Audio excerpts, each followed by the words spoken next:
runtime polymorphism and compile time polymorphism?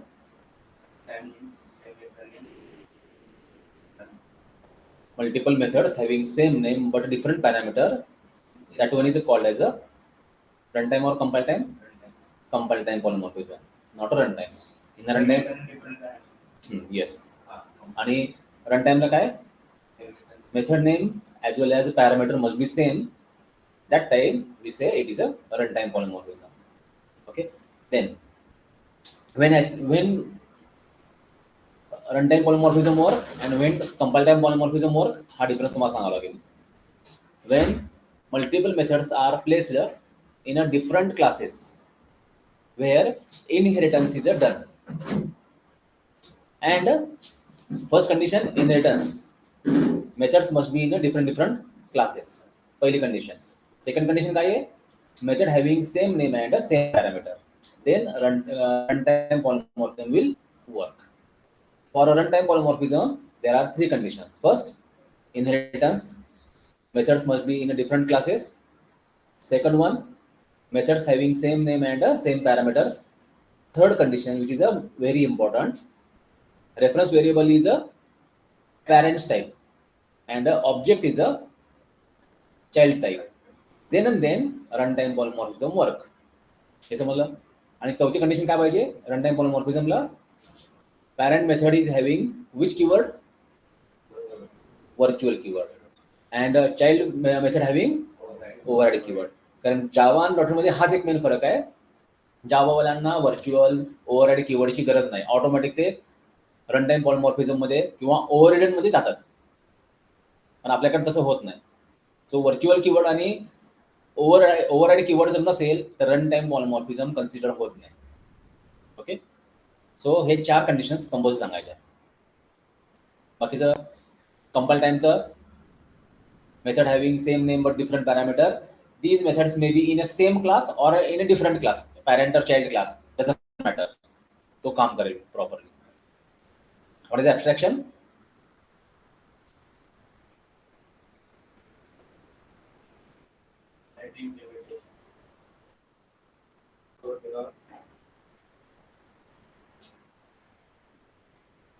How was? Only necessary data. It is called as a abstraction. How to achieve abstraction? By making class members as a private and methods as a public.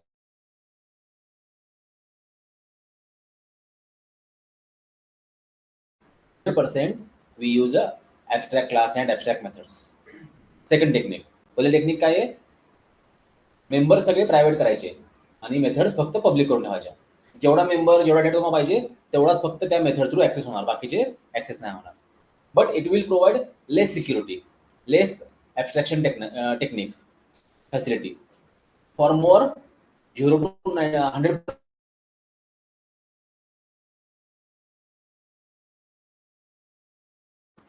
समजतोय? So abstraction मध्ये तुम्हाला काय काय सांगणार आहे? First definition, what is abstraction, explanation, then how to achieve abstraction using 3 techniques. Generally book मध्ये तुम्हाला for abstraction abstract class and interface सांगतात, but we achieve abstraction with the help of private and public keyword also. पण definition प्रमाणे काय म्हणतोय? whatever necessary data we are providing to user by hiding their implementation. बरोबर. So आपण काय करणार? सगळे व्हेरिएबल प्रायव्हेट करून टाकणार आणि जेवढं पाहिजे तेवढ्याच मेथड लिहिणार किंवा सेटर गेटर लिहिणार त्यांना आणि प्रोव्हाइड करणार. पण आणखी मोर सिक्युरिटी पाहिजे, मोर फ्लेक्सिबिलिटी पाहिजे, we use abstract class and interfaces. Then हे हॅव्हिंग क्लॉकवाईज आणि वेअर क्लॉकवाईज काय?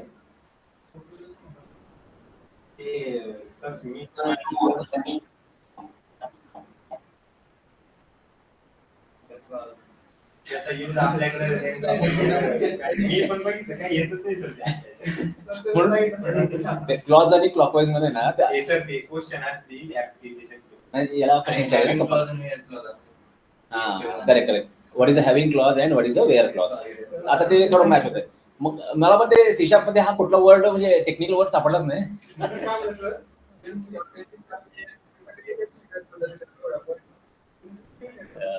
So what is a having clause? It is a part of a that a database. Okay, having and where clause. Where clause कुठे वापरतो आपण? To filter result. Whatever we are getting result in a bulk, more results. Out of that, more results we are filtering.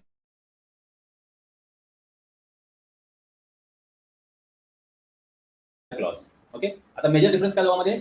We use a pattern with having clause. Having clause aggregates function बरोबर. पण ते त्या pattern वापरतो आपण. जसं student name content start with A, end with B, or third character is a H. असे काहीतरी आपल्याला पॅटर्न पाहिजेत. That time we use that having clause. Select star from student. Sorry, having name as a the pattern द्यावा लागेल तुम्हाला. हा, like and other part. त्यानंतर array. What is the definition of array? Collection of a similar type of data. Exactly the तुम्ही trap मध्ये अडकता. This is not a definition of an array in a C#. कारण काय होतंय?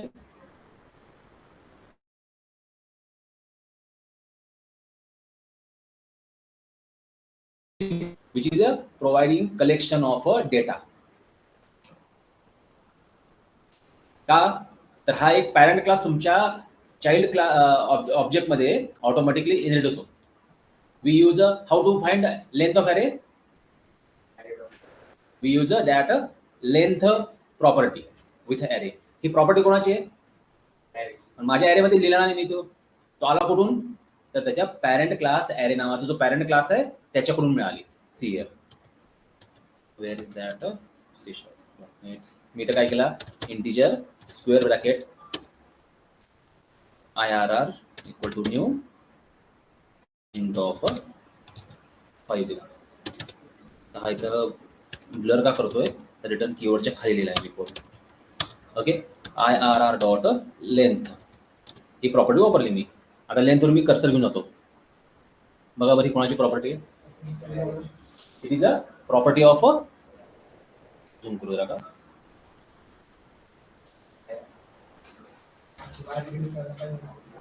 आता दिसतंय? ही कोणाची आहे? ॲरे क्लासची प्रॉपर्टी. आपल्या ह्या ॲरेची आहे का? मग ही प्रॉपर्टी आपल्याला CCTVत मिळते का? नो. त्यामुळे तुम्हाला हा पार्ट सांगणं मस्ट आहे. मग मी इथे गेलो आणि ह्या ॲरेवर क्लिक केला. हे बघा,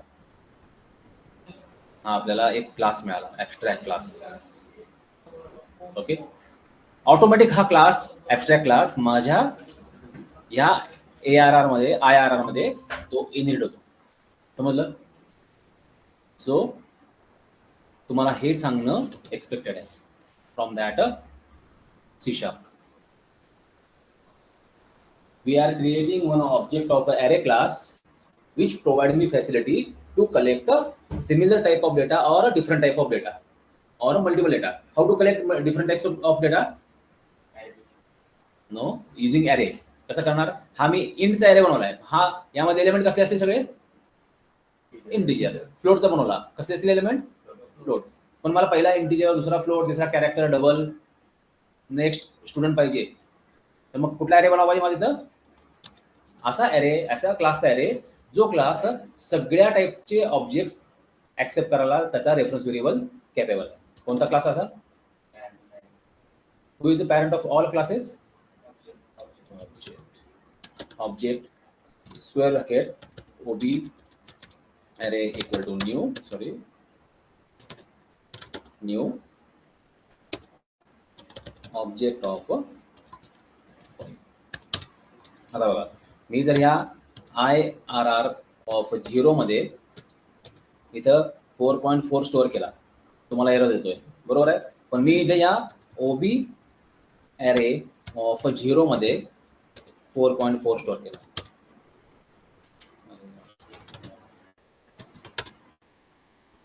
आला का एरर? नाही. आणि मग मला वाटलं पुढचा पाहिजे तो OB array ऑफ 1, पुढची स्ट्रिंग पाहिजे. There is an issue? No. Means what? Now here, this is an array, but I am storing different types of data. How it is possible? Because of C# features. कारण C# मधला array हा वेगळा आहे, CCP मधला array वेगळा आहे.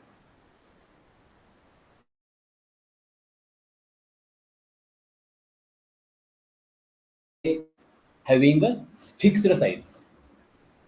At runtime, we are not able to extend it or change it. If you are trying to modify its size, entire array gets shifted to that a new location. आता माझा हा array किती साईजचा आहे? 5 चा आहे. मला ह्याची arrayची साईज 5 च्या ऐवजी 10 करायची आहे. म्हणून मी काय केलं, आपल्याला C# array डॉट रिसाइज नावाची मला एक मेथड दिलेली. ही मेथड वापरून मी काय केली, आपला जो array आहे कुठला ref ob array comma new size 10 दिली. Yes, it's size get modified sure. पण फरक काय पडला, माझ्या मेमरी लोकेशन मध्ये ह्या लोकेशनला 5 चा ब्लॉकचा array मिळालाय, आता मी 10 चा बनवलाय, तर इथून पुढे एक्सटेंड नाही करी ती.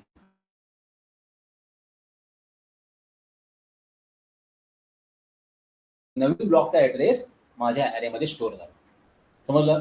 पहिले 5 ब्लॉक त्याने फ्री करून टाकले आणि नवीन 10 ब्लॉक क्रिएट करून ओल्ड डेटा इकडे ट्रान्सफर करून घेतला. So for that entire processor required some time. So if we use this type of technique, it will create impact on a performance of my application. फरक कळतोय? ह्याच्याने performance फरक पडणार का? पहिला ब्लॉक या ठिकाणी आहे, नवीन 10 चा ब्लॉक बनवला, 5 एलिमेंट माझे इकडे इकडे मूव्ह केले, मग हा ऍड्रेस कॉपी केला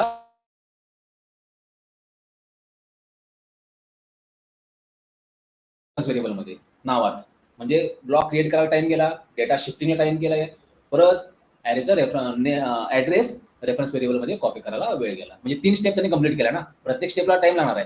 आता माझा ॲरे 5 चा 10 केलाय, 5 लाखचा मी 10 लाख मध्ये कन्वर्ट केला असं तर तेवढे नंबर ऑफ ब्लॉक क्रिएट करा, 5 लाख एलिमेंट्स मूव्ह करा, मग ऍड्रेस शिफ्ट करा. So it will reduce performance of application. That's why resize array is not feasible in a real-time application.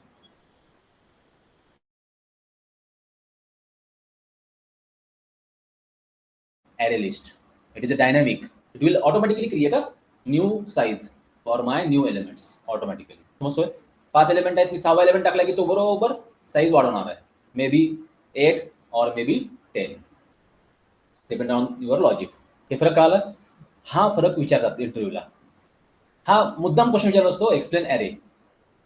तुम्हाला डेफिनेशन मध्ये त्यांना इंटरेस्ट नाहीये, तुम्हाला ॲरे खरंच कळालेला का, ॲरे कधी वापरायचा, ॲरे लिस्ट कधी वापरायचा, हे सांगणं एक्सपेक्टेड येतं. So when we create array in a C#, it is a created copy of your parent class array. It provide me some features, some properties as well as methods from that array class. Length method, then आणखीन आपल्या array कडे भरपूर methods पण आहेत बघा. IRR dot mean, any, all, या methods तुम्हाला तिथं ऑटोमॅटिकली इनहेरिट झाल्या. आता ह्या मेथड कोणाची त्या IEnumerable इंटरफेसच्या आहेत. ह्या कशा आल्या? Because that this array is having parent class what? That array. See, control, go to array. बघा, याचा पॅरेंट कोण आहे? आपल्या array पॅरेंटचा पॅरेंट आहे I collection. आणखीन कोण आहे? IEnumerable. म्हणून ह्यांच्या मेथड्स, ह्यांच्या फीचर्स माझ्या array ऑब्जेक्ट मध्ये पण ऑटोमॅटिकली आहेत.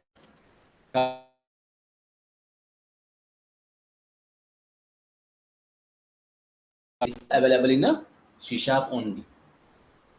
But again, array is having some limitations, drawback. That's why sometimes we prefer array, sometimes we prefer collection. एवढी एक लाईन सांगणं मस्ट आहे, कंपल्सरी आहे. तरच तुम्ही जेवढं काय array सांगितलेलं आहे, array is a collection of similar type of data. It is a partially correct, not a wrong. Neither wrong nor correct. Partially correct आहे. समजतोय? तर मग ती डेफिनेशन तुम्हाला पहिले जस्टिफाय करावं लागेल. तेवढं करून थांबून नाही चालणार. तुम्हाला लगेच सांगावं लागेल की this is the difference between array in a CCPP and array in a C#. But these are the features, these are the limitations. Array is having fixed size. When we are trying to modify it, changing it by using resize method, it will create a impact on a performance of a application. So to reduce it, we prefer array list instead of array. Okay, समजतोय? कारण कसे बघा, तुम्ही हे question जर observe केले ना, हे क्वेश्चन सगळे बेसिक क्वेश्चन्स आहेत. पण बेसिक क्वेश्चनचा आन्सर स्मार्टपणे देणं एक्सपेक्टेड आहे. समजतोय? कारण त्यांना ह्याच्यात आन्सर तुमचं बेसिकची गरज नाही. हा, त्याने विचारला असता, explain MVC architecture, explain core architecture, explain insert CRUD operation, how to search element using CRUD operation. आता इथे काय आहे, तुम्ही सिंपल आन्सर जर दिलं, दे विल ऍक्सेप्ट इट. का? तो ऍडव्हान्स वाला पार्ट आहे, हा बेसिक वाला पार्ट आहे. म्हणजे हा काय करतोय, याच्यावरच तुमचं पूर्ण फ्युचर डिपेंड आहे. Your MVC, core and development, application development सगळं याच्यावर डिपेंड आहे. मग हे तुम्हाला किती प्रॉपरली समजलंय, कधी कोणतं वापरायचं हे तुम्हाला कसं माहित आहे?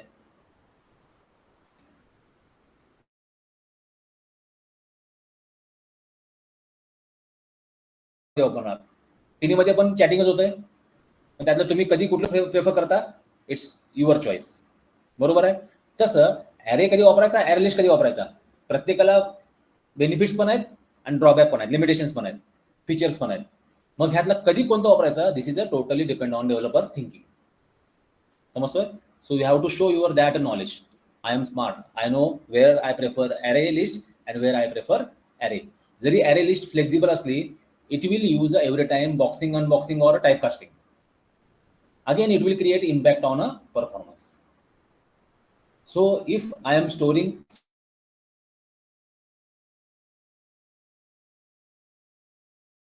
data every time, I will prefer generic list. When I am storing different types of data, but size is a unknown, it may be 4 elements or it may be 4 lakh elements, I don't know, I prefer array list. I know I required a similar type of data in some situation, and that data elements is having fixed size. मला 5,000 स्टुडंटवर process प्रत्येक वेळेस करायची आहे. दरवर्षी 5,000 स्टुडंटचे admission होणार आहेत. 5,000 पेक्षा एक पण जास्त होणार नाही. I have confirm that size आणि 5,000 स्टुडंटच आहेत ते. Now I prefer array. का? 5,000चा ब्लॉक क्रिएट होईल, त्याच्यावर मला ऑपरेशन्स करता येईल. It will improve performance. समजलं? जरी मी जेनेरिक ॲरे लिस्ट म्हणली, जेनेरिक लिस्ट म्हटला, तरी तो काय झालाय, तो एक क्लासचा टाईप आहे, डायनेमिक येतो. आणि डायनेमिक म्हणलाय काय होतं, ॲज कम्पेअर टू ॲरे त्याचा परफॉर्मन्स कमीच राहणार आहे. डायनेमिकला काय होत असतं, तुम्हाला डीएस झालंय का कॉलेजला, डेटा स्ट्रक्चर? डीएस काय करतो, नवीन नोड मी ऍड केली, नवीन एलिमेंट ऍड केला, तो काय करतो, एक नवीन नोड क्रिएट करतो. आपल्या रॅमवर सर्च करून प्रायमरी मेमरी सेक्शनमध्ये त्यात डेटा टाकतो. त्याचा ऍड्रेस आपल्या प्रिव्हियस नोडला लिंक करतो. म्हणजे काय आहे, हे लिंकिंगची प्रोसेस कंप्लीट होते ऍड करायची. ही प्रोसेस पूर्ण तुमच्या कलेक्शनमध्ये होत असते. नवीन एलिमेंट ऍड करताना, रिमूव्ह करताना ऑटोमॅटिक ही प्रोसेस कंटिन्यू होते. What it means? Every time it required that time span. Search required size on your RAM, store data in that size, its address linked with a previous node. म्हणजे काय होईल, पहिला node दुसऱ्याला point करेल, दुसरा तिसऱ्याला करेल, तिसरा माझ्या नवीन नोडला पॉईंट करेल. म्हणजे ही प्रोसेस प्रत्येक वेळेस होणार आहे नवीन एलिमेंट ऍड केल्यावर. कुठं? कलेक्शनमध्ये. मग तो कलेक्शन जेनेरिक राहू दे किंवा नॉन जेनेरिक, काही नाही फरक पडणार. पण ॲरेमध्ये काय आहे, एकदाच माझा 5,000चा ब्लॉक क्रिएट होऊन जाईल. मला माहिती आहे की 5,000 स्टुडंट मला ह्या जूनला ऍडमिशन घेणार आहेत, कन्फर्म आहेत कॉलेजमध्ये माझ्या, पहिलाच क्रिएट होऊन जाईल. मग त्यामध्ये आले की एलिमेंट टाका, ऍड टाका, ऑब्जेक्ट टाकत बसा स्टुडंटचे. म्हणजे काय झालं, no need to create block, link it will reduce that performance. Sorry, it will improve that performance. समजतोय? सो हे तुम्ही सांगणं एक्सपेक्टेड आहे इंटरव्ह्यूमध्ये. नेक्स्ट वन इज इवन ऑडचं लॉजिक आहे का, क्वेश्चन विचारलाय का? ओके, इवन ऑडचा प्रोग्राम तो इझी आहे. Okay, then route config. Route config आपल्याला आपण डिस्कस केलेलं आहे. कुठली फाईल? हां,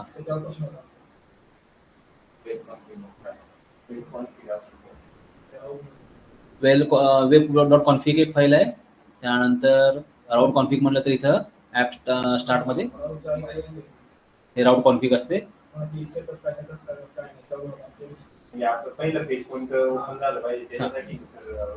नाही, राऊट कॉन्फिग म्हणजे कसं असतं, तुमचं URLचं कॉन्फिगरेशन कसं पाहिजे. URL मध्ये तुम्ही जो पाथ टाकता www.gmail.com/ कंट्रोलरचं नाव पाहिजे मला का ऍक्शन मेथडचं नाव पाहिजे, हे आपण डिसाईड करणार. म्हणजे इथं बघा, याने काय डिसाईड केलेलं URL मध्ये पहिला कंट्रोल नाव आला पाहिजे, मग ऍक्शन मेथडचं नाव आलं पाहिजे आणि मग ID आला पाहिजे. हे सेटिंग राऊट कॉन्फिग मध्ये केलं जातं, राउटिंग मध्ये.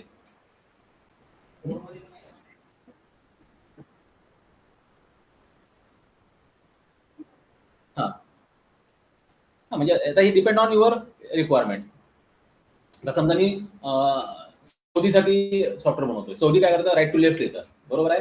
त्यामुळं कंट्रोल तिकडे येणार, इकडं परत ऍक्शन मेथड सॉरी पहिला तुमचा URL येणार, controller name slash action method name. Pattern बदललं ना, तसं इथे तुम्हाला पण ते पॅटर्न बदलायचं सेटिंग करता येतं. मग ह्याच्या बाकीची जे काही टेक्निकल एक्सप्लेनेशन असेल ना, थेरॉटिकल, तो नेटवरनं बघा, एक 4-5 लाईन लिहून ठेवा, मग तुम्हाला ते सांगता येतील त्यात. आणि यात काय केलेलं आहे, हा जो ID URL parameter dot optional म्हणजे काय, कंपल्सरी काय पाहिजे URL मध्ये, कंट्रोलर नेम आणि ऍक्शन मेथड नेम देणं कंपल्सरी आहे, पण ID मात्र ऑप्शनल सांगितलं. टाकला तरी तो ऍक्सेप्ट करेल, नाही टाकला तरी तो ऍक्सेप्ट करेल. म्हणून हा इथं डिफॉल्ट व्हॅल्यूज इथं सेट केले. या लाईनचं मिनिंग काय, हा झाला तुमचा URLचा पॅटर्न. आता मी कुठलाच पॅटर्न टाकला नाही आणि डायरेक्ट प्रोजेक्ट रन केला, तर पहिला कोणता कंट्रोलर ओपन झाला पाहिजे, त्या कंट्रोलर मधली कोणती मेथड मला पहिली ओपन करायची आहे, हे सेटिंग येत आहे. सपोज आपण Amazonची वेबसाईट बनवतोय आणि Amazonचं कस्टमरचं होम पेज ओपन करतोय बाय डिफॉल्ट, तर मग इथं काय पाहिजे, कंट्रोलर नेम www.amazon.com तुम्ही ते URL टाकलंच, मग Amazon मधलं कंट्रोलरचं नेम होम मधलं मग कुठलं पाहिजे, कस्टमर ऍक्शन मेथड. मग इथं आपण काय केलं, ऍक्शन मेथडचं नाव कस्टमर ठेवलं, तेच फक्त ओपन होऊन जाईल बाय डिफॉल्ट. म्हणजे इथं जे सेटिंग तुम्ही केलेलं आहे, controller name action method name, ते URL मध्ये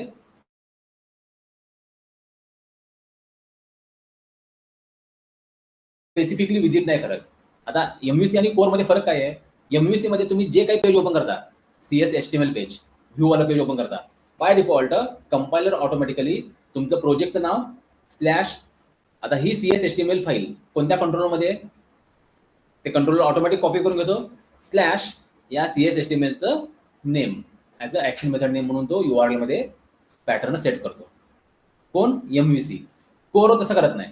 कोर काय करतो, जो काही ऑब्जेक्ट क्रिएट केलेला तुम्ही खाली तुमच्या वेब डॉट कॉन्फिग मध्ये स्टार्टअप मध्ये, तो वालाच पेज तो ओपन करतो. मग तुम्ही कुठल्याही पेजवर काम करा, तिथलं सेटिंग वालाच पेज डिफॉल्ट वाला पेज ओपन होईल प्रत्येक वेळेस. मग आपण तिथे काय करतो, कोर मध्ये प्रत्येक वेळेस स्लॅश करून तो पाथ तिकडं नेव्हिगेट करतो. इथे तसं नाही, इथं तुम्ही जे काही व्ह्यू पेज ओपन केलंय ते ऑटोमॅटिक ओपन होऊन जाईल. समजलं. पण तो काय करेल, हा पॅटर्न फॉलो करेल त्यासाठी. ओके. आता हे web dot config, what is the use of web dot config file, it is used for a web configuration. आता इथं वेब कॉन्फिग मध्ये काय आहे, इथं तुम्ही सगळे जे इथं कॉन्फिगरेशन करता, तुम्ही जे काही ॲडॉन्स टाकता ते सगळं इथे येतात. म्हणजे तुम्ही जे पॅकेजेस टाकलेले असतात, तुमच्या प्रोजेक्टला कोणतं तुम्ही फ्रेमवर्क वापरलेलं आहे, त्या फ्रेमवर्कचं व्हर्जन कोणतं आहे, कोणती लँग्वेज आहे, काय म्हणतो आपण कंपायलर त्याचं व्हर्जन कोणतं आहे, हे सगळं कॉन्फिगरेशन इथं सेट असतं. तुम्ही जी कनेक्शन स्ट्रिंग वापरता ती कनेक्शन स्ट्रिंग पण इथं ऍड केलेली असते. म्हणजे वेबसाईट रिलेटेड सगळं कॉन्फिगरेशन इथं ऍड करतात, डिपेंडन्सीज, प्रोव्हायडर, हे ते सगळं. हा फ्रेमवर्क आहे, कुठला फ्रेमवर्क तुम्ही इन्स्टॉल केला की तो ऑटोमॅटिक इथे येतो. कोर मध्ये पण आहे सेम आहे, थोडंफार चेंज केलेलं आहे, जास्त नाही. आता इथे बघा, इथं कनेक्शन स्ट्रिंग वापरलेली आहे रेडीमेड, हे कोण वापरले आहे, एनटीटी फ्रेमवर्कनं क्रिएट केलेली आहे. मग ही स्टोअर केली जाते इथं, आणि ही web dot config file entire प्रोजेक्टमध्ये प्रत्येक पेजवर ऍक्सेस होते ग्लोबली. त्यामुळं यातला तुम्ही जे काही डिक्लेअर केलेले पॅटर्न आहेत ते सगळीकडे ऍक्सेस होणार. View to controller. How to send data from view to controller. कोणते कोणते टेक्निक करतो आपण करायला? नाही, कंट्रोलर टू व्ह्यू साठी टेम डेटा वापरतो आपण. नाही, व्ह्यू डेटा व्ह्यू बॅक कोण? Controller to view. Temp data.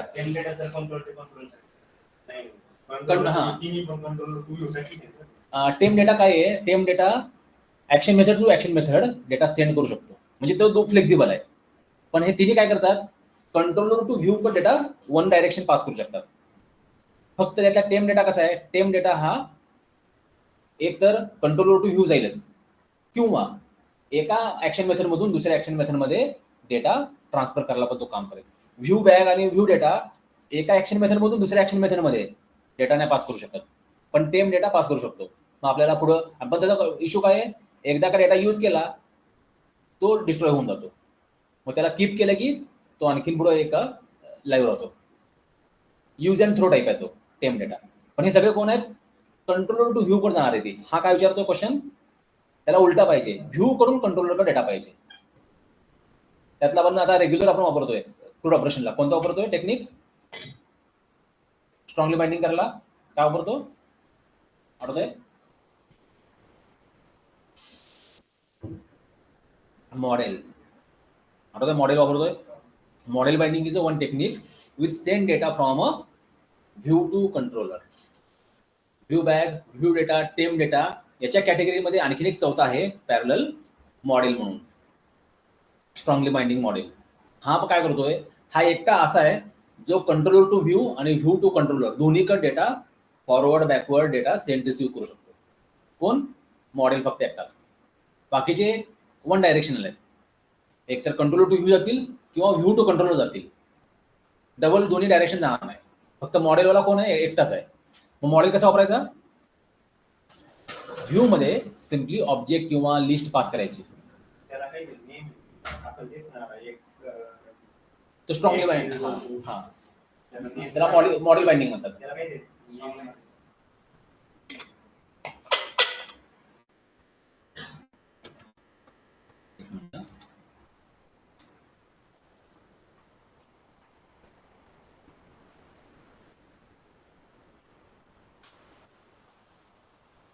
Interview question असे असते आणि दोन्ही समजा युजिंग व्ह्यू मॉडेल आणि इथं व्ह्यू टू कंट्रोल.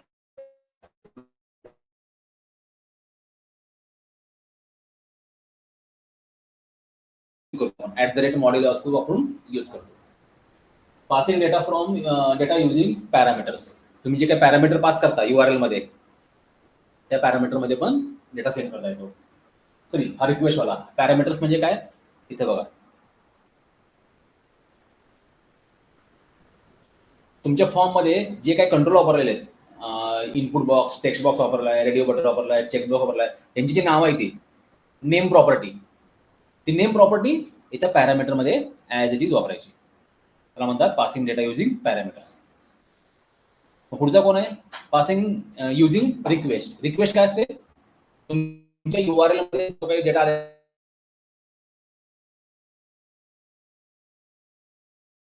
ओके, मग ते कसं वापरायचा? रिक्वेस्ट स्क्वेअर ब्रॅकेट मध्ये तुमचा तो जो काही कंट्रोल आहे, इनपुट बॉक्स, रेडिओ बटन, त्यांची नेम प्रॉपर्टी आहे. ती नेम प्रॉपर्टी रिक्वेस्ट तुम्हाला इथं वापरता येते. Third one, using form collection क्लासचा ॲरे. आता हा जो फॉर्म कलेक्शन ॲरे आहे, हा कसा असणार? तुमच्या फॉर्म मध्ये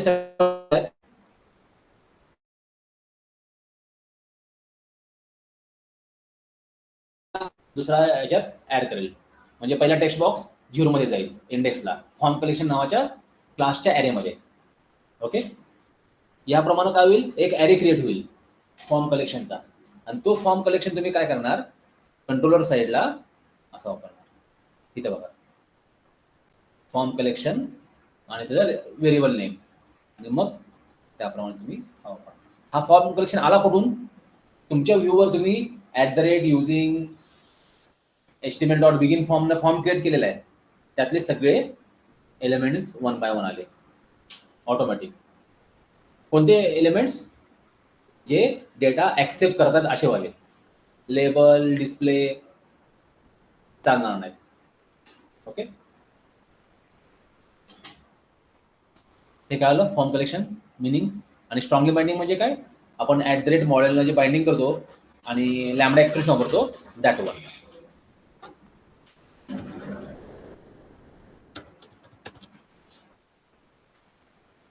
मग इथे मला वाटतं तो क्वेश्चन विचारता ना, how to send and receive, which one is हा कोणत्या टेक्निकनं डेटा सेंड रिसीव्ह केला जाईल? स्ट्रॉंगली बाइंडिंग और using model. We send and receive data from controller to view, view to controller. Okay. Then, what is a constructor? Constructor is a special type of method which is having same name as a class name, and it is executed when we are creating object of that class. When we are not writing any constructor, by default one default constructor is provided by compiler. But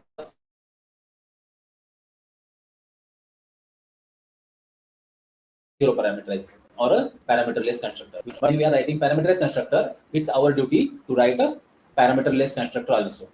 Okay. त्याच्यानंतर difference between constructor and method हा पण तुम्हाला सांगावा लागेल. काही rules आहेत. Can we write a constructor as a static? Yes, sure आहे.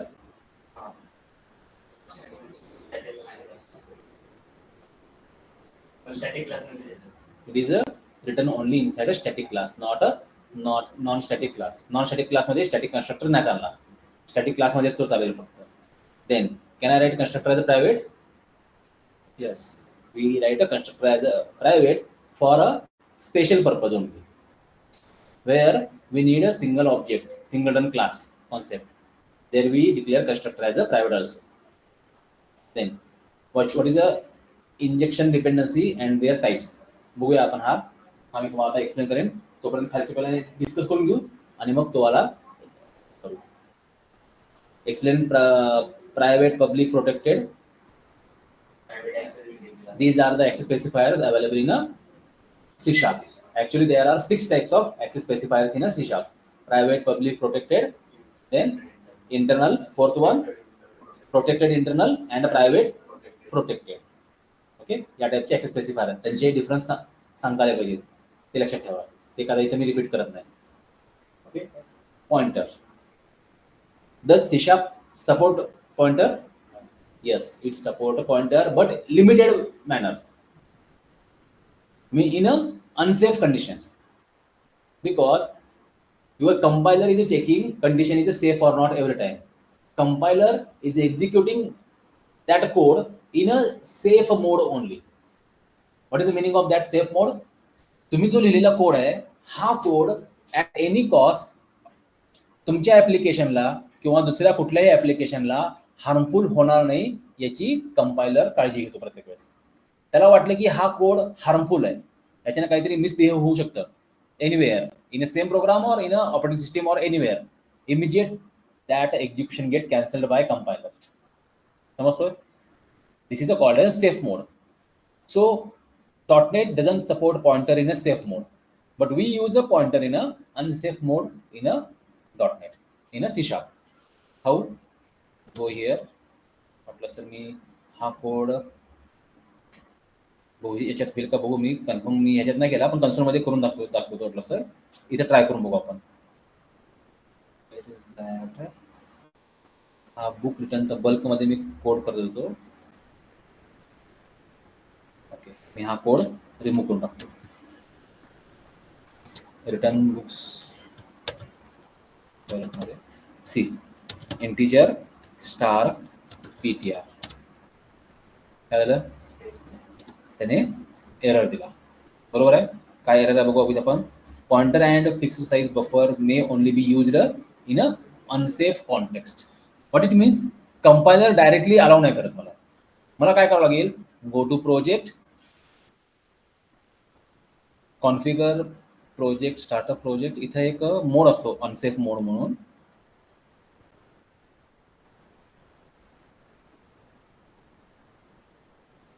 इथं आहे का?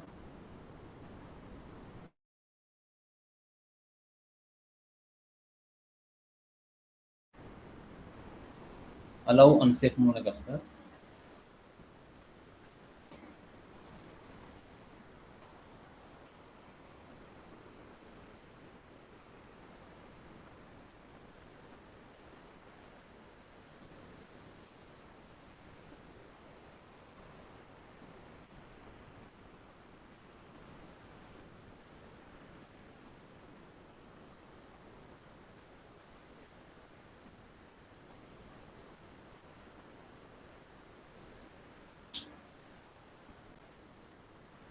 ते कुठं आहे बघा, चेक करा.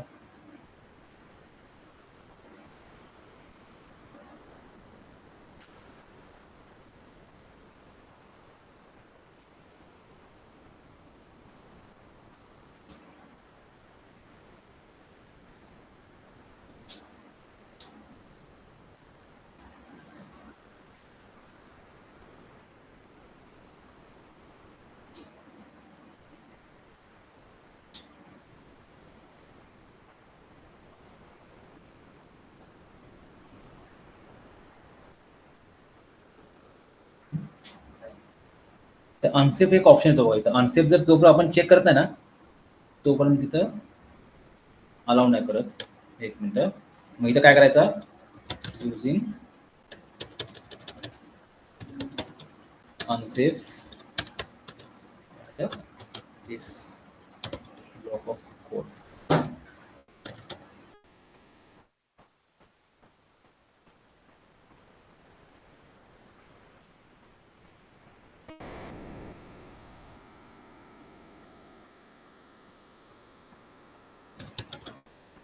अनसेफ. आता यातला खालचा एरर गेला निघून अनसेफ केल्यामुळं. आणि हा अनसेफ काढताना ना, अलाउ अनसेफ कोड.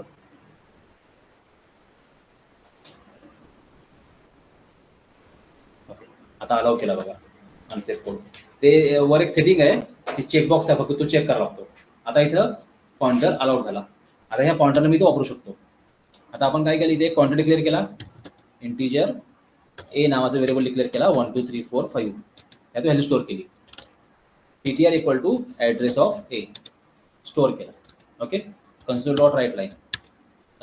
मी हा MVCचा प्रोजेक्ट आहे. कन्सोल आपल्याला प्रिंट नाही करता येणार. सेव्ह एक कन्सोल ॲप्लिकेशन क्रिएट करून घेऊ आपण. सर आपल्या ॲरेच्या ज्या इंडेक्सच्या व्हॅल्यू राहत्या त्या स्टोअर करायच्या. ॲरेच्या इंडेक्सच्या व्हॅल्यू स्टोअर करायच्या काय पॉइंटर का? नाही, it is a holding address of any other memory location. Actually काय आहे, your reference variable is a one special type of pointer, but it is having restricted use. त्यातला address तुम्ही modify करू शकत नाही किंवा काही नाही करू शकत. सी मध्ये जास्त यूज करते. सी मध्ये जास्त वापरतात. हे आता अनसेफ केला इथं ॲड्रेस ऑफ ए प्लस केला, इंटिजर ऑफ ए केला.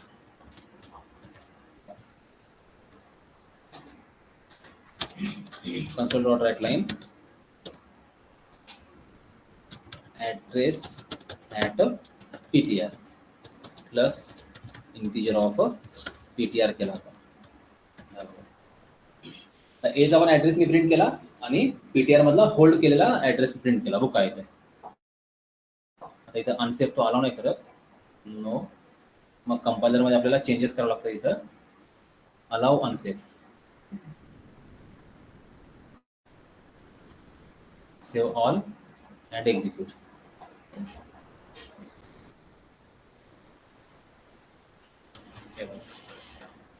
जो एचा ॲड्रेस आहे हा आपला एचा ॲड्रेस आहे. ओके. आणि पीटीआर न होल्ड केलेला ॲड्रेस पण काय तोच आहे. मग मी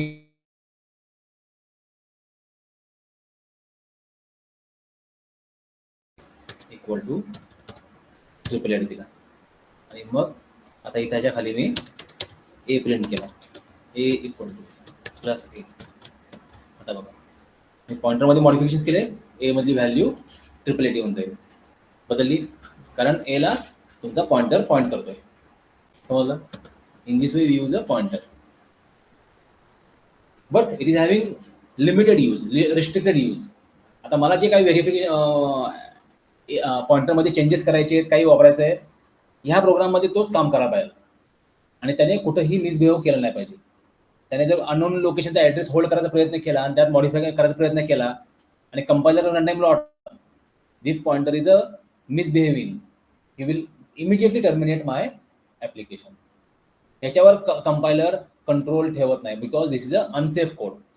अनसेफ कोड असेल, कंपायलर सेफली एक्झिक्यूट नाही करणार. That's why pointer is supported by C#, but in a limited manner, restricted manner. Okay.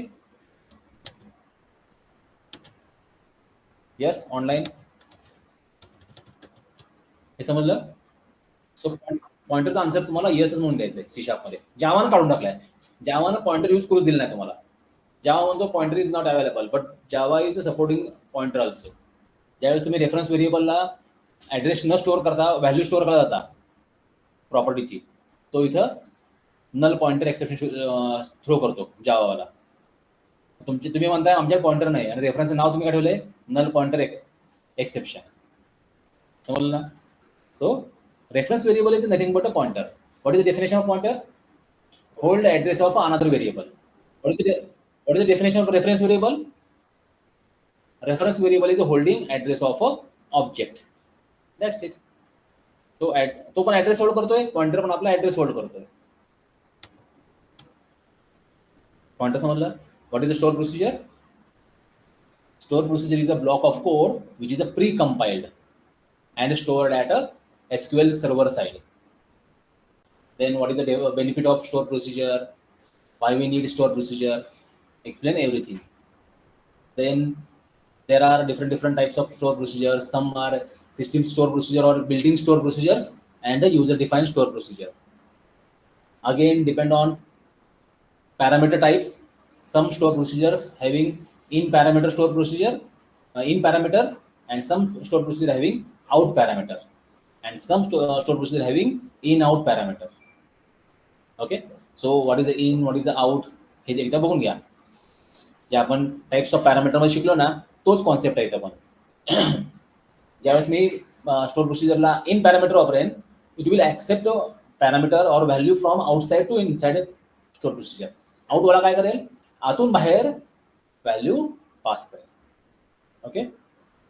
Then what is the advantages of store procedure, हा पण सांगणं मस्त आहे. Why store procedure preferred by company?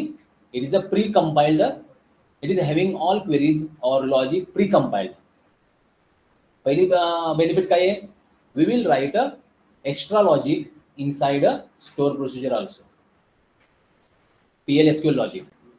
Second, it is a pre-compiled. It means whatever we are writing queries inside our store procedure, it is already compiled and stored at a server side.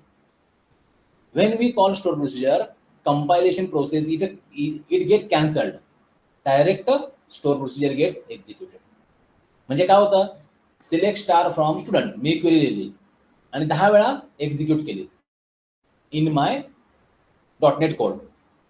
SQL connection con equal to new SQL connection, SQL data adapter equal to new SQL data adapter in bracket select star from student comma con केला. किंवा SQL command असेल तर SQL command CMD equal to new SQL command select star from student comma con केला. आता इथे काय होतंय, whenever I M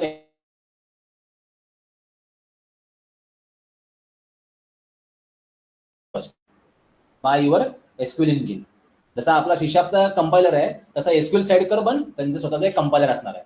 तो काय करेल, आपण पास केलेली क्वेरीचा पॅटर्न बरोबर आहे का नाही बघेल, सिंटॅक्स बरोबर आहे का नाही बघेल. Whatever we are declared variable, table name, he get checked. After compilation, that query get executed. आता ही क्वेरी मी 10 वेळा लिहिली, 10 वेळा कॉल केली.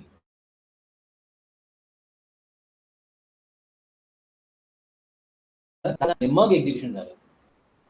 So instead of that, when we write a store procedure, at time of store procedure creation process, आपण create SP or create procedure name देतो, syntax लिहितो, आणि जसं मी एक्झिक्यूट करतो त्याच वेळेस माझी store procedure first time compile होऊन स्टोअर होऊन जाईल. 10 वेळा मी स्टोअर प्रोसिजर कॉल केली, कंपायलेशन प्रोसेस कॅन्सल झाली. कोणती प्रोसेस झाली? डायरेक्ट एक्झिक्यूट 10 वेळा. So it will improve performance of a application. समजतं benefit of store procedure. Find the second largest number in the array. कसं करणार? सेकंड लार्जेस्ट नंबर, आता इथं सॉर्टिंग करून second highest number sort ascending किंवा descending केला, समजा डिसेंडिंग केला आणि इंडेक्स नंबर 1 चा प्रिंट केला तर लॉजिक चुकून जाईल. का? जर हायएस्ट नंबर जर सेम असतील मोर दॅन 1, हा लॉजिक काम नाही करणार. सगळे नंबर जो युनिक असतील, highest, second highest, third highest, unique म्हणजे काय? एकच असतील तरच ते लॉजिक काम करेल. समजलं? त्यामुळं असं लॉजिक मला लिहिता येणार नाही आणि ते एक्सपेक्ट पण करणार नाहीत. का? त्यांना तुम्हाला सिलेक्शन करायचं ना, टाइमपास नाही करायचा. कारण एका लाईन मध्ये कसं आउटपुट त्यांनी ऍक्सेप्ट करतील? Yes, we can find the result in a single line with the help of LINQ Q query, but not directly writing for loop. तुम्ही लिंक क्यू क्वेरीने पण फाइंड करू शकता. सो कसं करणार सेकंड हायेस्ट? दोन व्हेरिएबलची गरज नाही. हां, येस, 2 व्हेरिएबल लागतील आपल्याला, करेक्ट. आणि मॅक्स आणि सेकंड मॅक्स.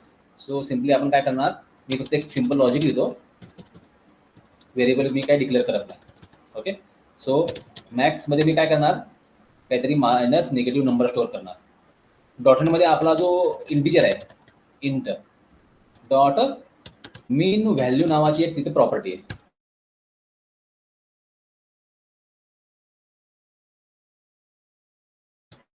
इंट मॅक्स, आपण एक काम करूया, इथंच लॉजिक लिहून एक्झिक्यूट करून बघू.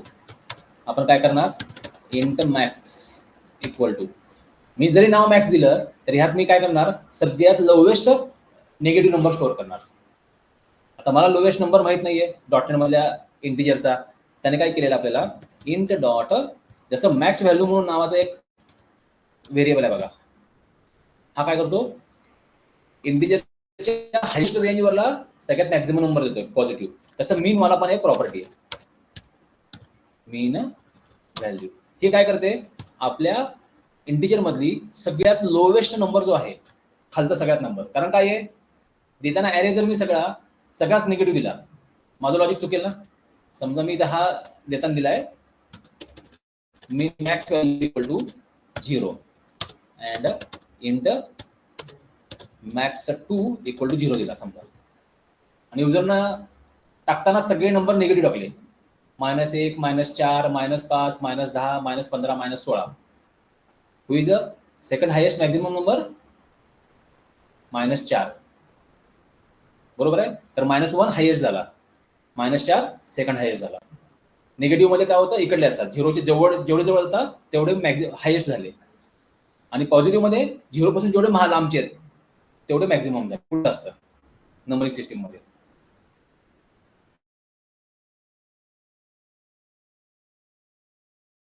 इथं प्रॉब्लेम येणार आहे. मग मी काय करणार, सगळ्यात लोवेस्ट निगेटिव्ह नंबर इथे स्टोअर करून घेणार.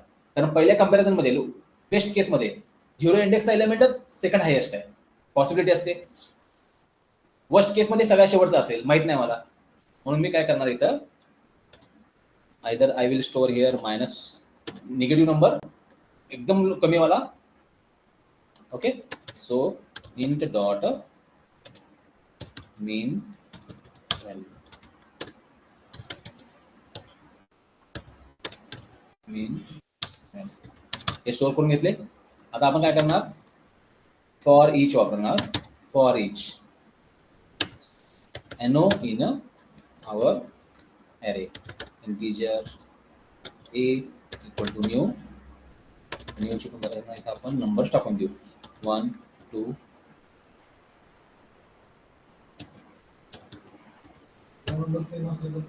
बघू ना आपण 2 नंबर सेम घेऊ. आता ह्या केस मध्ये हायेस्ट वाला कोण आहे? ए ते दोघं सारखे आहेत. 7वा सेकंड हायेस्ट आहे. सो रिझल्ट काय आला पाहिजे आपल्याला? 7 आला पाहिजे. दिस इज एक्सपेक्टेड. सो आपण कलेक्शन कोणता घेतला? ए घेतला, ॲरे घेतला. त्यातला एक एक एलिमेंट आपल्याला मिळत जाईल.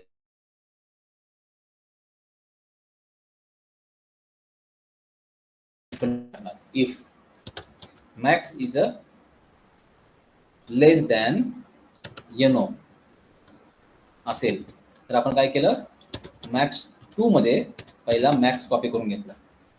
ओके, म्हणजे उलट इथं जर असं कन्फ्युजन होत असेल, यनो is a greater than max असेल तर मॅक्स 2 मध्ये मॅक्स टाकून घेतला आणि मॅक्स मध्ये यनो कॉपी करून घेतला. ओके, त्यानंतर परत इफ कंडिशन घेतली. कोणती? आता हा झाला मॅक्स साठी. If यनो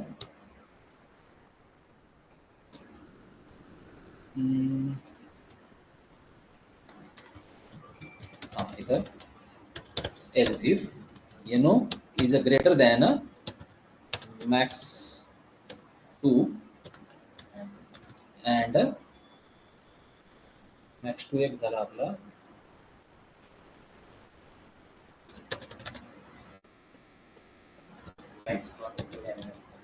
max 2 equal to यनो. आणखीन एक किती कंडिशन काहीतरी आहे बघा.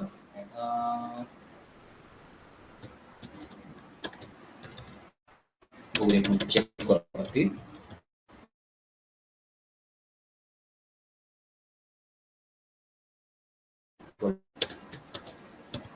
मॅक्स 2 तिथे एक कंडिशन आहे इथं अँड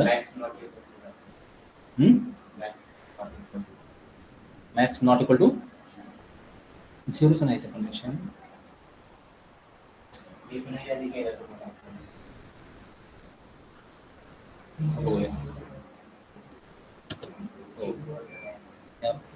फॉर इच मध्येच मी इथं हे केलंय.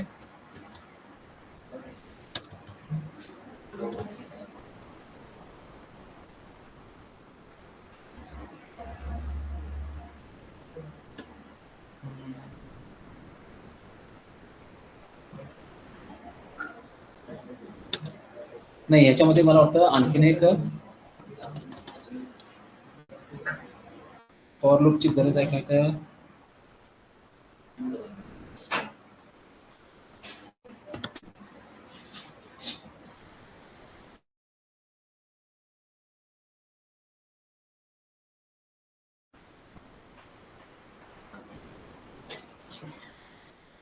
हा पहिला कम्पेअर केला मॅक्स, तर फॉरची गरज नाही. ओके, मोठा आहे. मॅक्स 2 मध्ये मॅक्स टाकला, मॅक्स मध्ये यनो टाकला.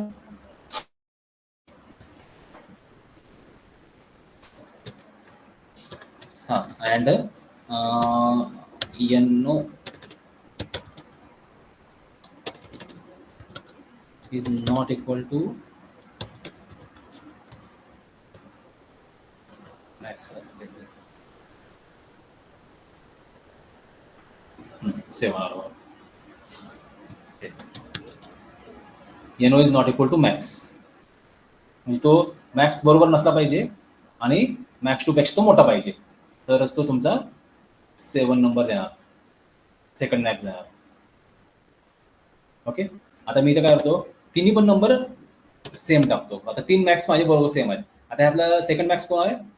4. 4 आला पाहिजे. आला 4. म्हणजे आता मी इथं हा पण 4 नंबर सेम आहेत, सगळे चौघं मॅक्झिमम आहेत. आता 1 आणि 2 राहिला. आता कोण राहिला? 2. सो इथं 2 येणं एक्सपेक्टेड आहे. 2 आला. तर 2 पण काढला आपण, इथं पण हा पण मॅक्स टाकला. राहिला कोण होता? 1 एकटाच. सो 1 इथं आला. आता हा पण 8 केला.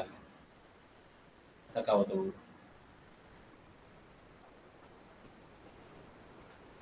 सो व्हॉट इट मीन्स, इथं आपल्याला सेकंड मॅक्स सापडला नाही.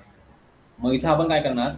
इफ प्रिंट करताना if max 2 is equal to int dot min value असेल second max not available in a array. बघा ना, सगळेच 8 आहेत ती, त्यामुळे सेकंड मॅक्स नाहीच आहे, सगळेच मॅक्स आहेत. त्यामुळे ह्या केसमध्ये आता आपल्याला सेकंड मॅक्स नॉट अवेलेबल म्हणून येऊन जाईल. Second max not available in array आणि इथं एल्स केला की मग हा खालचा प्रिंट होत आहे. आता हा वाला मी 6 केला म्हणलास, म्हणजे सेकंड मॅक्स 6 झाला. We will get result 6. आता इथं मी 9 केला. आता काय आला, कोण आहे सेकंड मॅक्स? 8 आहे ना, आता 8 आला पाहिजे. परफेक्टली येतो. म्हणजे काय, एका लूप मध्येच माझं काम झालं पूर्ण. No need to use multiple loops. आता ह्या केसमध्ये जर तुम्ही डबल लूप वापरले, आउटपुट जरी आलं, इट गेट रिजेक्टेड. समजलं?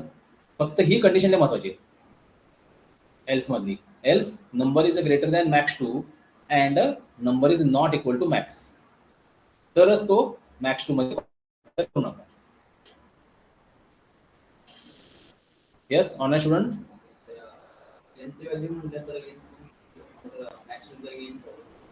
यंत व्हॅल्यू ना, यंत म्हणल्यावर फक्त काय, ह्या इथं यंतचा काहीच प्रॉब्लेम नाही आपल्याला.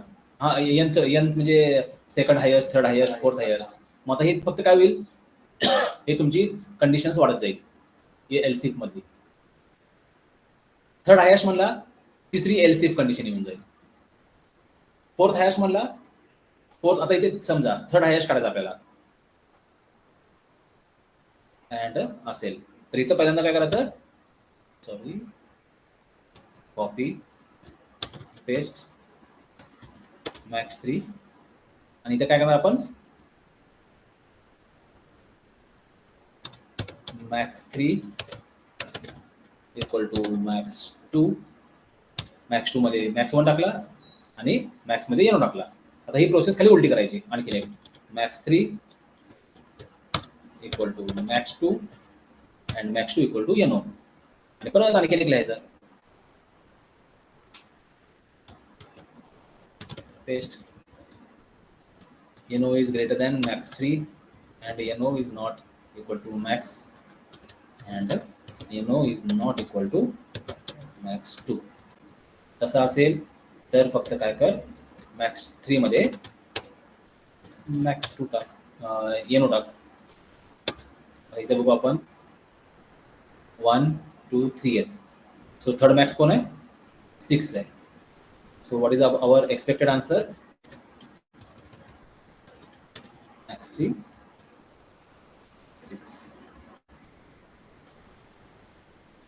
हॅलो,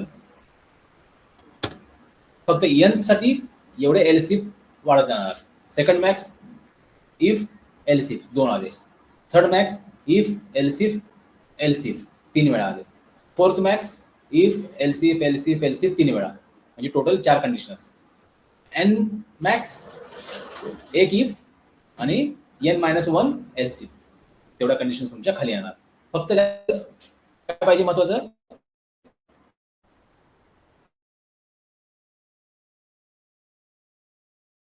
कॉपी पहिल्यांदा मॅक्स 3 मध्ये मॅक्स 2 कॉपी केला, मॅक्स 2 मध्ये हे कॉपी केला आणि मॅक्स 3. असं तर max 4 equal to max 3, max 3 equal to max 2, याप्रमाणे करत खाली आलो आपण. सेम त्याप्रमाणे इथं, आता इथं मॅक्स 4 इक्वल टू मॅक्स 3. हीच स्टेप खाली हळूहळू रिपीट करत यायची आणि इथं अँड करून एक एक कंडिशन वाढवत यायची. एक पॅटर्न आहे हा, just like you are designing pattern in a pattern printing. त्यात एक सिक्वेन्स असतो बघा, तो सिक्वेन्स मॅच करता आला पाहिजे. एकदा काय एक पहिली क्लू सापडली, पुढच्या काय डेव्हलपरचं डोकं ऑटोमॅटिक इथं काम करतं. हे समजलं? Yes online student. Yes sir. हा सांगायची गरज आहे का पॅटर्न? हा यामध्ये सांगा बरं काय केलंय. पॅटर्न मध्ये रो आणि कॉलम्स आहेत. तुम्ही जर कॉलम ऑब्झर्व केला, आता हा आपल्याला स्टार पॅटर्न प्रिंट करायला माहित आहे फ्लॅग टाईपचा, बरोबर आहे. त्यामुळे त्याचं लॉजिक एक्सप्लेन करायची गरज नाही मला, डायरेक्ट मी लिहून दाखवेन. पहिला कॉलम मध्ये नंबर आहे आणि स्टार्ट फ्रॉम एव्हरी टाइम आहे.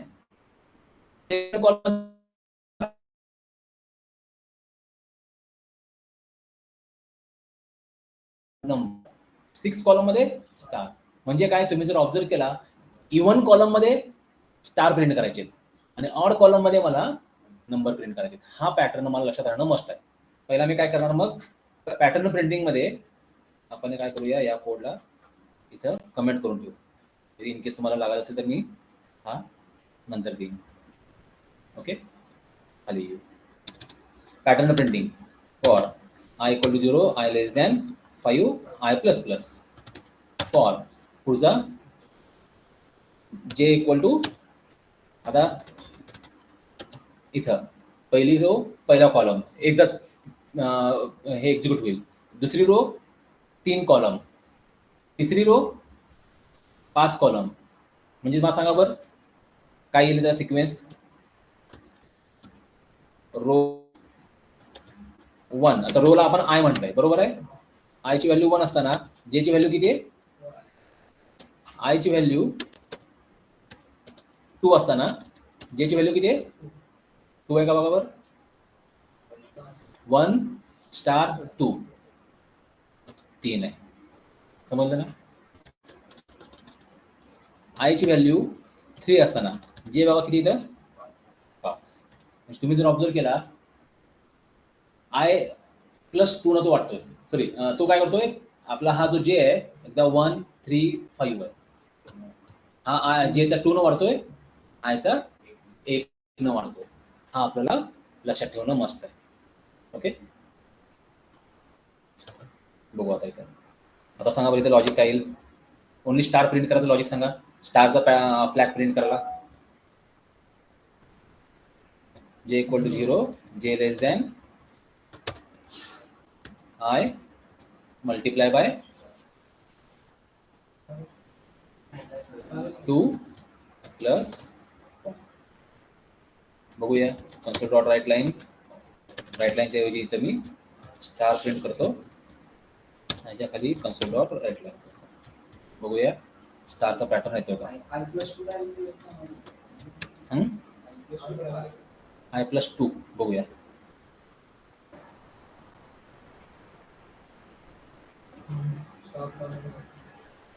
पहिला पॅटर्न आणायचा आपल्याला. 1 स्टार, 3 स्टार, 2 3 4 5, 2 4 5 6 7, बरोबर आहे. म्हणजे पॅटर्न आला. हा असा का केला, मागचं रिझन काय आहे. माझा आय स्टार्टिंगला 0 आहे. 0 मल्टिप्लाय बाय 2 किती आला, 0. 0 प्लस 1 1. सेकंड इटरेशनला लूपला आयची व्हॅल्यू 1 झाली. 1 मल्टिप्लाय बाय 2 2 प्लस 1 3. तिसऱ्या रोला 3 मल्टिप्लाय बाय 2, 3 दुने 6 प्लस 1 7. म्हणून मुद्दाम एक रो गाडी ना, मी डायरेक्ट ह्या रो साठीच विचारला. पहिली दुसरी ही तिसरी रो 0 1 2, 2 मल्टिप्लाय बाय 2 4, 4 प्लस 1 5, 5 मिळाला. 0 1 2 3, 3 into 2 6, 6 plus 1 7, 1 2 3 4 5 6 7. पॅटर्न प्रिंटिंग मध्ये 90% अचिव्हमेंट ही तुमचा हा स्टार पॅटर्न प्रिंट करण्यात आली, आउटपुट आलं 90%. कारण हे जोपर्यंत जमत नाही ना, आउटपुट येणार नाही. आता हे आलं, आता मी सगळ्याच ठिकाणी स्टार प्रिंट करतोय, मला सगळ्याच ठिकाणी नकोय. मला कुठल्या ठिकाणी पाहिजे स्टार, जिथं माझ्या जे ची व्हॅल्यू कसली पाहिजे, कॉलमची व्हॅल्यू. आता ह्यातला कॉलम कोण रिप्रेझेंट करतोय, हा का, हा जेवाला कॉलम प्रिंट रिप्रेझेंट करतोय. आणि कोणत्या कॉलमला स्टार पाहिजे, इव्हन प्लेसला 2 4 6च्या ठिकाणी, बरोबर. मग इथं मी स्टार प्रिंट करताना कंडिशन काय टाकेन, if J mod 2 is equal to 0. म्हणजे कोण आहे, इव्हन प्लेस असेल तर स्टार प्रिंट कर, आणि तर hash.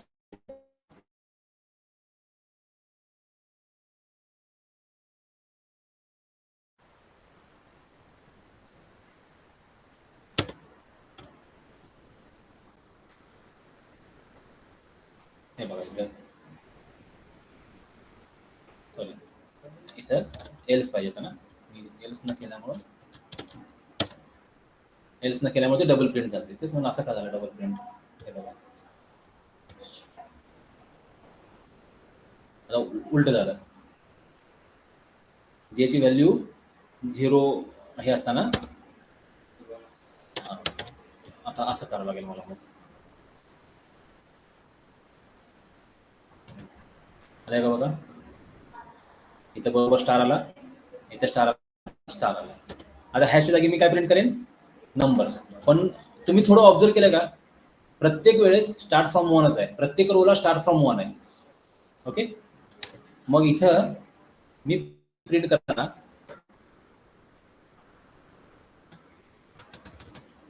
Comma integer K equal to 1 करणार, आणि हा के काय करणार, K control Z K plus plus.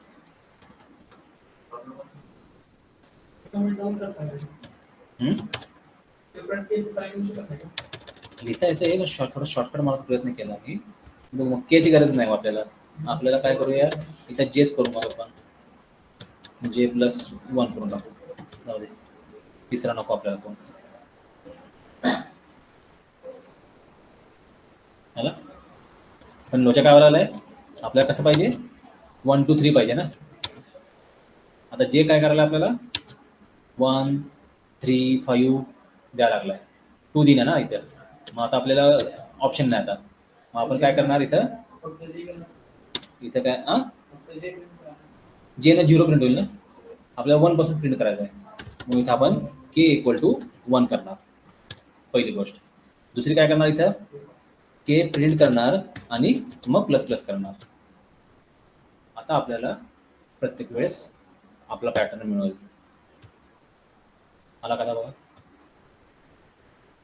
आपल्याला रिकॉर्ड काय होता पॅटर्न, हा वाला, आणि मॅच होते 1 star 1 star 1 star 2 star 3 1 star 2 star 3 1 star 2 3 4.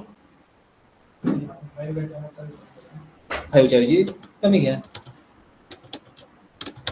कुठे गेला, इथे 4 घ्या.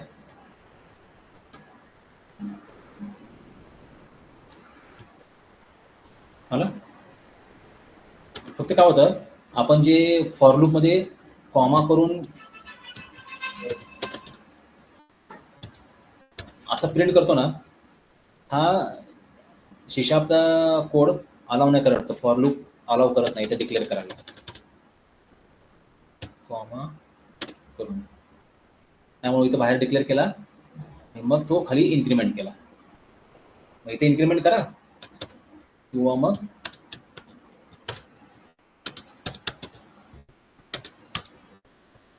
इथे इन्क्रीमेंट करा, चालेल. वापरला तरच इन्क्रीमेंट करायचा, इथे इन्क्रीमेंट. ओके, मग तो आपल्याला रिझल्ट देईल. येस ऑनलाईन स्टुडंट, समजलं. Neha, Asif,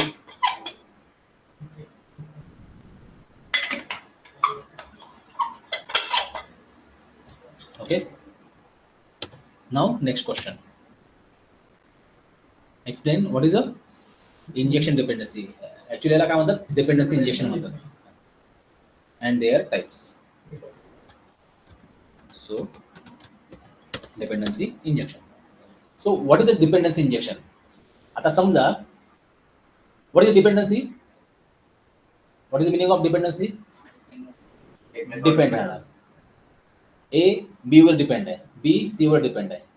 what it means, एचा डेटा जोपर्यंत मिळत नाही तोपर्यंत बी काम करू शकणार नाही, बीचा डेटा मिळत नाही तोपर्यंत सी काम नाही करू शकणार. समजतोय, what is the meaning of dependency. Like that, समजा एखाद्या क्लासमध्ये मी दुसऱ्या क्लासचा ऑब्जेक्ट क्रिएट केला, लाईक दिस. मी या कोडला पण कमेंट करून घेतो. इथं काय केलं आपण, एक क्लास दिला, ऍड क्लास ए. ओके, आणि मी ह्याच्या बरोबर एक क्लास क्रिएट केला, क्लास बी, 2 क्लास लिहिले, बरोबर आहे. आणि ह्या बी क्लास ए क्लासमध्ये मी काय केलं, एक कन्स्ट्रक्टर लिहिला. ओके. आणि ह्या क्लासमध्ये काय केलं आपण, class B O B J equal to new class B असा ऑब्जेक्ट क्रिएट केला. ओके. आणि मी इथं काय वाटलं तर काय करूया, हा ओबीजे बी आहे, हा ओबीजे बी मी एक इंजिनस व्हेरिएबल म्हणून लाईक दिस. ओके. क्लास एचा मी ज्यावेळेस ऑब्जेक्ट क्रिएट करेन, कन्स्ट्रक्टर ऑटोमॅटिक कॉल होईल, बरोबर. आणि हा काय करेल, क्लास बी चा ऑब्जेक्ट क्रिएट करेल आणि इंटरनली यूज करेल क्लास ए, बरोबर. म्हणजे आता ह्या केसमध्ये कोणता क्लास कोणावर डिपेंड आहे, ए हा बी वर डिपेंड आहे. का बरं, कारण मला बी चा ऑब्जेक्ट क्रिएट करताना कोण पाहिजे, बी क्लास एक्झिस्ट पाहिजे, बरोबर. तरच बी चा ऑब्जेक्ट क्रिएट होईल, याला म्हणतात डिपेंडन्सी. जर आपला एक्स क्लास वाय क्लासवर डिपेंड आहे तर वाय क्लास एक्झिस्ट पाहिजे पहिली गोष्ट. आणि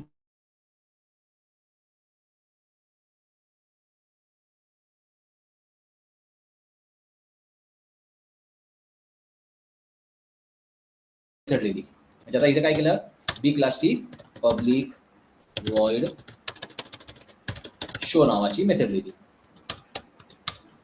ओके. सेम त्याप्रमाणे ए क्लासमध्ये मी डिस्प्ले नावाची मेथड लिहिली, पब्लिक वॉइड डिस्प्ले.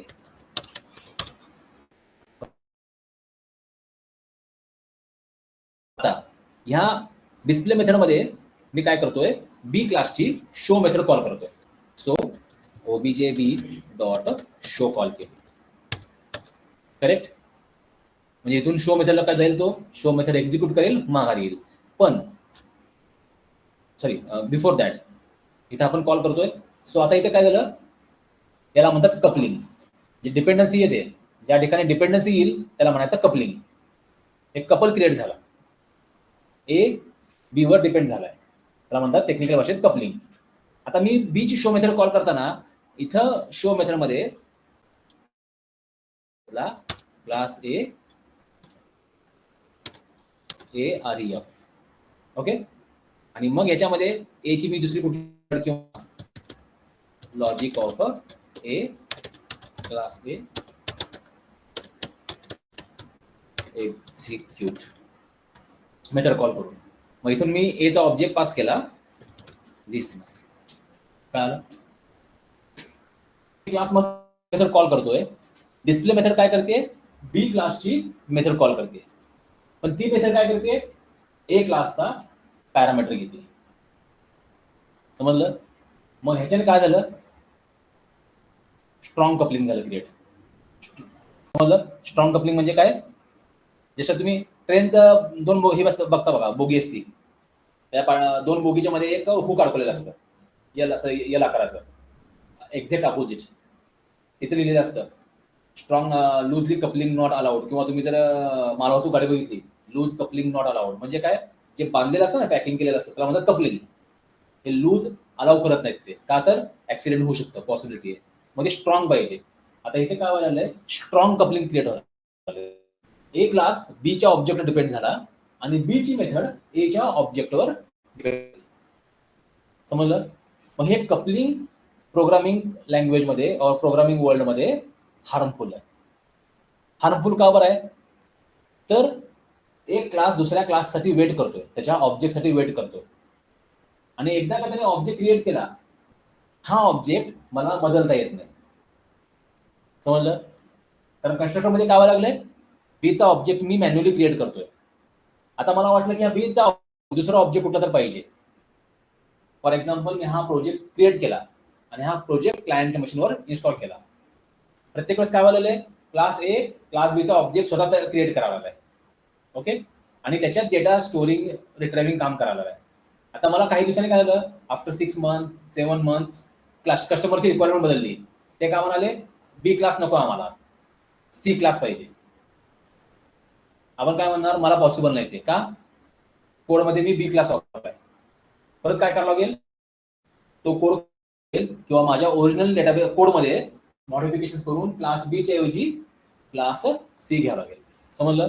काही दिवसांनी काय झालं, कस्टमरची रिक्वायरमेंट आली, त्यांची गरज काय आहे, क्लास सी यूज करायचा आणि त्याच्यातली पब्लिक वॉइड मेथड 1 त्यांना एक्झिक्यूट करायचे. समजते? रिक्वायरमेंट बदलली ना कस्टमरची. फॉर एक्झाम्पल तुम्ही बँकेत सॉफ्टवेअर बनवत आहे आणि बँकेने काय सांगितलं, आम्हाला एटीएम मशीन इंटिग्रेशन करायचं सॉफ्टवेअर बनवून द्या, इंटिग्रेट करून द्या. बरोबर? तुम्ही काय केलं, एक एटीएम मशीन घेतली, परचेस केली बँकेसाठी, त्याचं सॉफ्टवेअर लिहून ठेवलं, और एटीएम मशीन थोडं लांब ठेवू, युपीआय पेमेंट बघू आपण. तुम्ही काय केलं, जस्ट लाईक धिस, तुम्ही जर नेटवर गेला, सी हा काय आहे, phone pay, this is a payment gateway. याची कॉस्ट किती आहे ऍक्च्युली, 1.95% चार्जेस आहेत त्यांचे, पर चार्जेस हा घेतोय ट्रान्झॅक्शनला. फोन पे सध्या किती आहे तो, फ्रीमध्ये. म्हणजे तुम्हाला काय पे करायची गरज आहे का, नाही.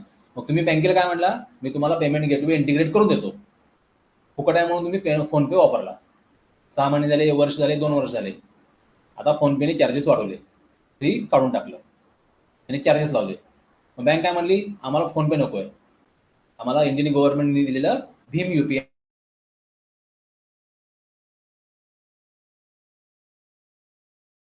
अजून करा. काय करावं लागेल मला, परत माझ्या कोडमध्ये जावं लागेल, फोनपेचा कोड काढावा लागेल बाजूला आणि माझा कोड टाकावा लागेल. बरं एवढं करून चालेल का, माझा कोड कंपाईल करावा लागेल, त्याची EXE क्रिएट करावं लागेल, EXE और डिप्लॉयमेंट कोड क्रिएट करावा लागेल, तो कोड क्लायंटच्या मशीनवर इन्स्टॉल करून द्यावा लागेल. बरं आता इन्स्टॉल करून दिला मग थांबून चालेल का मला, परत टेस्टिंग करावं लागेल, तिथे थांबावं लागेल काही दिवस, एक्सेप्शन येते का, काही प्रॉब्लेम येतात कारण टाइमला ऑब्झर्व करावं लागेल मला, म्हणजे माझ्या टीमला, जे माझ्या अंडर काम करतात त्या लोकांना. म्हणजे काय झालं, it will required highest cost for my company Wien customer is a changing demand और रिक्वायरमेंट. समजलं? दिसताना काय दिसतंय, फक्त फोन पे काढला, भीम युपीआय पेमेंट गेटवे टाकला, पण त्याच्या मागं खूप मोठी प्रोसेस असते. कस्टमर जी कंपनी असते, कंपनीला सॉफ्टवेअर बदलल्यावर एक पूर्ण लाईफ सायकल त्याच्यावर एक्झिक्यूट करावी लागते. कोणती, जी तुम्ही एससी शिकलात, सॉफ्टवेअर इंजिनिअरिंग झाले तुम्हाला कॉलेजला, त्यामध्ये सॉफ्टवेअर इंजिनिअरिंग एससी त्याची एक गोष्ट आहे, त्याला काय झालेलं नाहीये, त्याला आता एमसीए होऊन जाईल. या सॉफ्टवेअर इंजिनिअरिंग मध्ये काय असतं, ऍक्च्युली तुमच्या आयुष्यातला हा सगळ्यात महत्वाचा टॉपिक आहे, सब्जेक्ट आहे. तुम्हाला एक वेळेस सीपीपी नाही शिकवलं चालेल, पण सॉफ्टवेअर इंजिनिअरिंग हा खूप सिरियसली शिकवावा लागतो. आणि इथं होतं उलट, सीपीपी सिरियसली शिकवतात आणि एससी सिरियसली शिकवत नाहीत. ते काय करतात, जनरली कॉलेजचे फंडा असतो,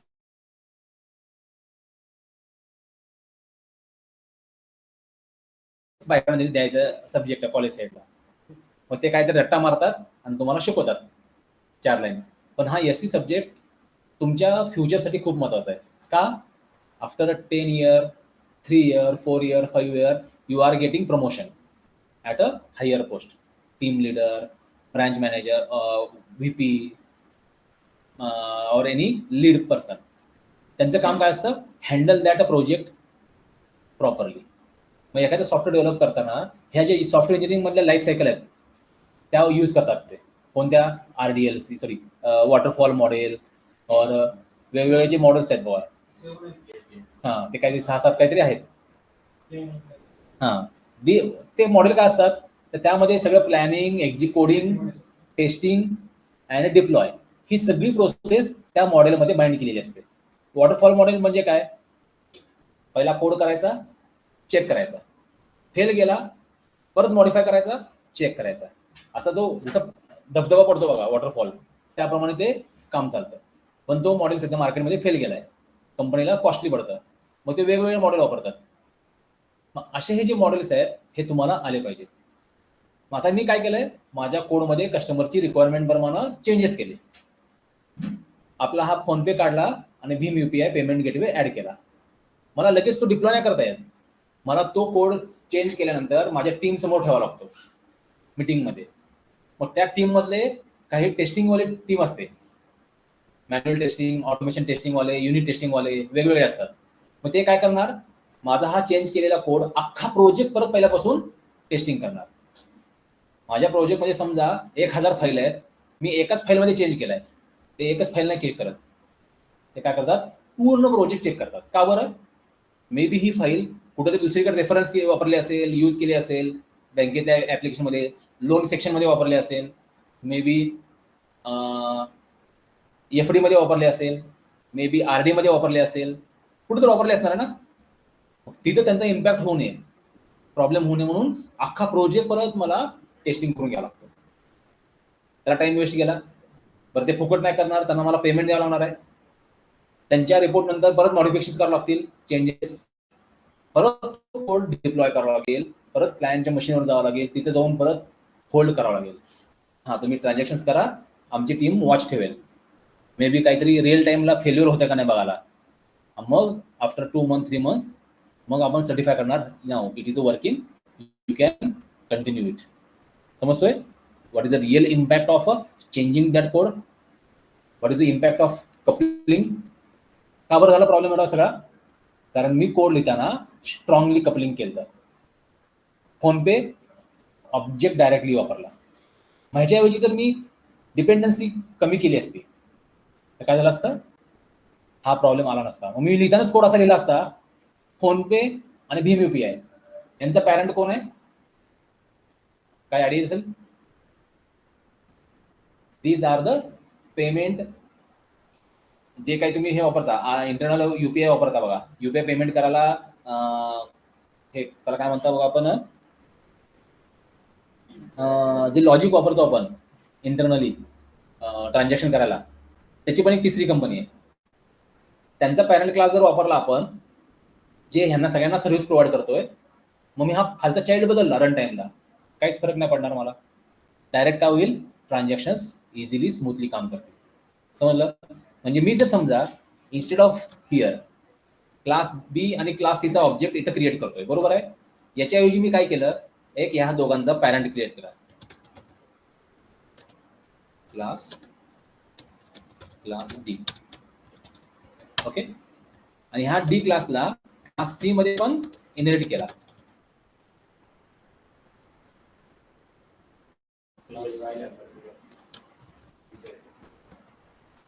तेच म्हणलं कुठे गेला हा क्लास, आणि याचा पण पॅरेंट केला. आता त्याचा बेनिफिट काय झाला, इथं मी क्लास B चा ऑब्जेक्ट क्रिएट करण्याच्या ऐवजी हा क्लास मी क्लास D घेतला. इथे एरर आला कुठं, आणि ही जी शो मेथड आहे, या शो मेथडला मी काय करेन, क्लास D मध्येच डिक्लेअर करून टाकेन abstract. Okay,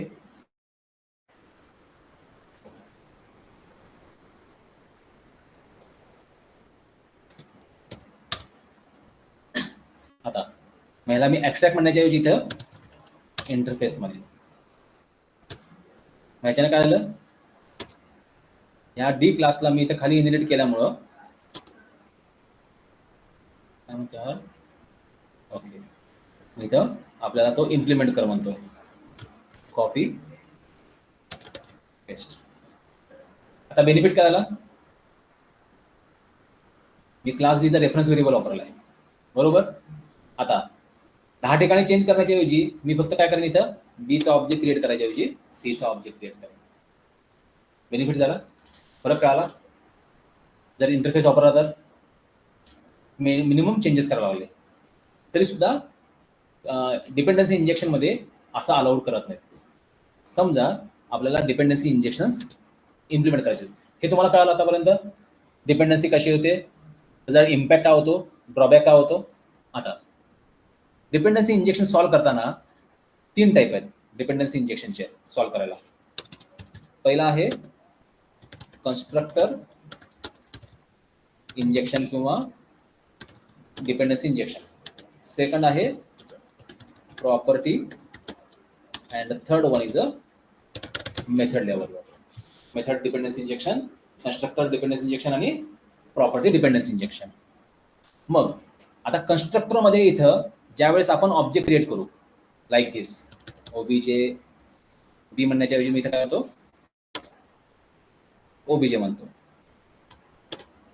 okay equal to new class B. ह्या टाईपचा कोड लिहिण्याच्या ऐवजी ओके असा कोड करण्याच्या ऐवजी आपण काय करणार इथंच रेफरन्स पास करणार क्लास क्लास डी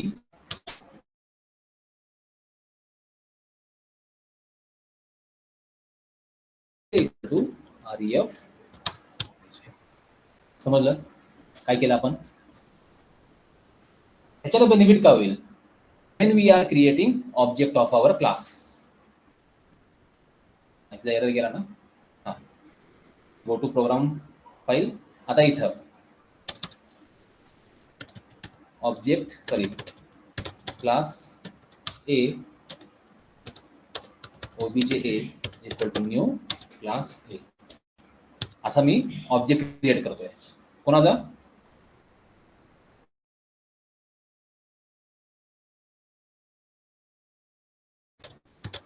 क्लास बी डिपेंड ज्याच्यावर माझा ए डिपेंड आहे त्याचा मी ऑब्जेक्ट क्रिएट करून घेईन. ओके आणि मग मी इथं तो ओबीजे बी पास करेन. समजलं.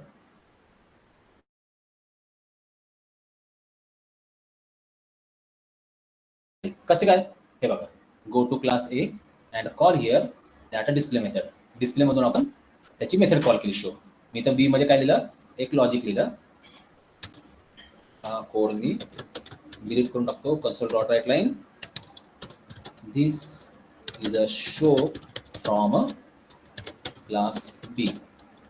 Okay now save here go to obja dot display. त्याने ए ची स्वतःची मेथड कॉल केली. परत इकडे जाऊ आपण सेम असंच काय करू. ही जी मेथड आहे ही ह्या सी मध्ये पण कॉपी पेस्ट करून ठेवू. This is a show from class C. आता बघा हा मी कोड रन केला. कोड मध्ये एरर नाहीये त्यामुळे आउटपुट तर मिळून जाईल मला. लवकर आलं आउटपुट. आता माझी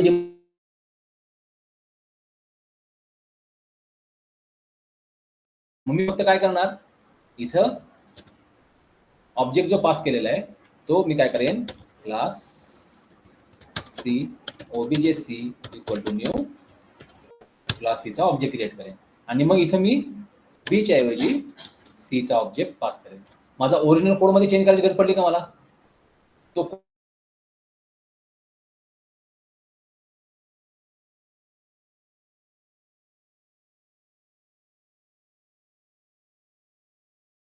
तो परफेक्टली काम करेल. समजलं. आता डिपेंडन्सी आहे का इथं ए क्लासला बीच पाहिजे कंपल्सरी आहे का नाहीये. मी सी पाठवला त्याने सीचं काम केलं. उद्या मी डी क्लासचा ऑब्जेक्ट पाठवेन तो डीचा मेथड शो मेथड एक्झिक्यूट करेल. ई ची करेल. म्हणजे काय झालं आपला ए क्लास कोणत्याच दुसऱ्या क्लासवर डिपेंड नाहीये. ही डिपेंडन्सी सॉल्व्ह कशी केली आपण ए क्लासचा कन्स्ट्रक्टर लिहिताना त्या कन्स्ट्रक्टर मध्ये ऑब्जेक्ट नाही क्रिएट करायचा तर काय करायचं बाहेरून ऑब्जेक्ट कन्स्ट्रक्टरला पास करायचा ऍज अ पॅरामीटर म्हणून. समजलं. आणि कन्स्ट्रक्टर मध्ये फक्त तो ऑब्जेक्ट वापरायचा. याच्याने काय होतं येतानाच ऑब्जेक्ट माझ्याकडे येऊन जाईल ज्याची मेथड मला एक्झिक्यूट करायची जो मला वापरायचा आहे. हा ऑब्जेक्ट येताना नवीन आला दुसऱ्या क्लास आला तरी तो काम करेल. तिसऱ्या क्लास आला तरी काम करेल. समजलं. How dependency solved. Constructor dependency काय आलं दुसरा. आता आला प्रॉपर्टी डिपेंडन्सी इंजेक्शन. काही वेळा काय होतं मी एखादा व्हेरिएबल डिक्लेअर केला क्लास डी ओबीजे डी किंवा इथं क्लास सी ओबीजे सी नावाचा एक रेफरन्स व्हेरिएबल डिक्लेअर केला. ओके आता प्रॉपर्टी डिपेंडन्सी इंजेक्शन सॉल्व्ह करता कसं करणार तर जो काही तुमचा रेफरन्स व्हेरिएबल आहे त्यासाठी एकच सेटर लिहून ठेवा, सेट लिहून ठेवा, सेट प्रॉपर्टी लिहून ठेवायची. How to write set property? काय आठवते का? प्रॉपर्टी कशी लिहितो आपण manually? We use a public, then what? objc p, याच्यासमोर मी p व कीवर्ड टाकतो, कर्ली ब्रेस ओपन क्लोज, आणि याच्यामध्ये मी काय म्हणणार? Set curly brace open close, आणि याच्यात काय म्हणणार मी? objc equal to value. Value कुठे गेला?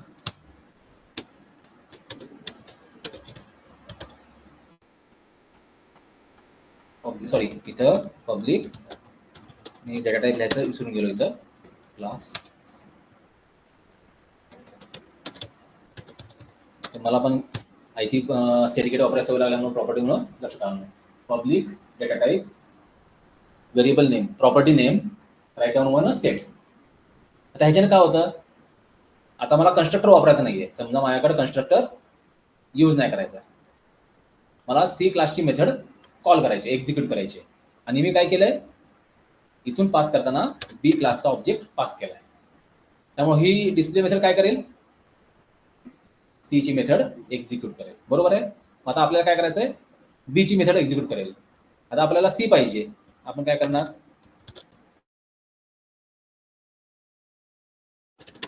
objc cp equal to objc.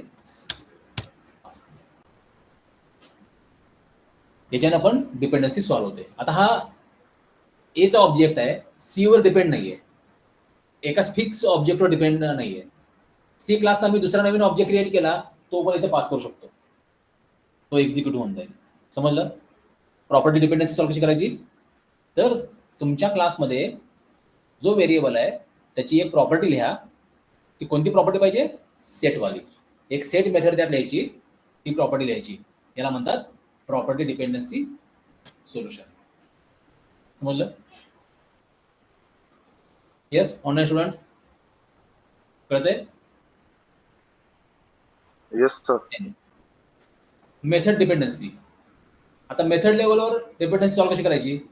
समजा आपण एक मेथड लिहिली इथं, पब्लिक void मेथड 4. ओके. आता मेथड डिपेंडन्सी सॉल्व्ह करताना आपण काय करणार? इथं रेफरन्स व्हेरिएबल डायरेक्टच पास करणार. इंटरफेस,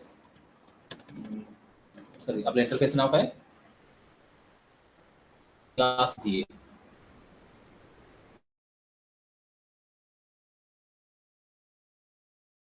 आणि d1 dot show method call करणार. ओके. शो शो का डिस्प्ले? डिस्प्ले नाही ना, ते डिस्प्ले नाही. d1 डॉट शोच आहे की हो, दिस रिक्वायर्ड पॅरामीटर ना, याला पॅरामीटर लागतो म्हणून तो एरर द्यावा. समजलं? आणि मग मी काय करणार? when I am creating object of class A and calling that a method obj a dot method 4, याला मी काय करेन? डायरेक्ट इथं obj b पास करेन. इन्स्टन्स व्हेरिएबल करतो घेऊन जाणारच नाही, प्रॉपर्टीकडे घेऊन जाणारच नाही. त्याला मी काय करेन? त्याच मेथडच्या आतमध्ये रेफरन्स म्हणून पास करेन, पॅरामीटर म्हणून पास करेन. मग तो काय करेल? आपल्या मेथड 4 मध्ये जाईल आणि त्याची मेथड्स एक्झिक्यूट करून तो तिथल्या इथं बाहेर निघून जाईल. परत मला गरज पडली, आता बी नकोय, मला कोण पाहिजे? सी पाहिजे. obj dot method 4 in bracket obj C, दुसऱ्या क्लासचा पाहिजे.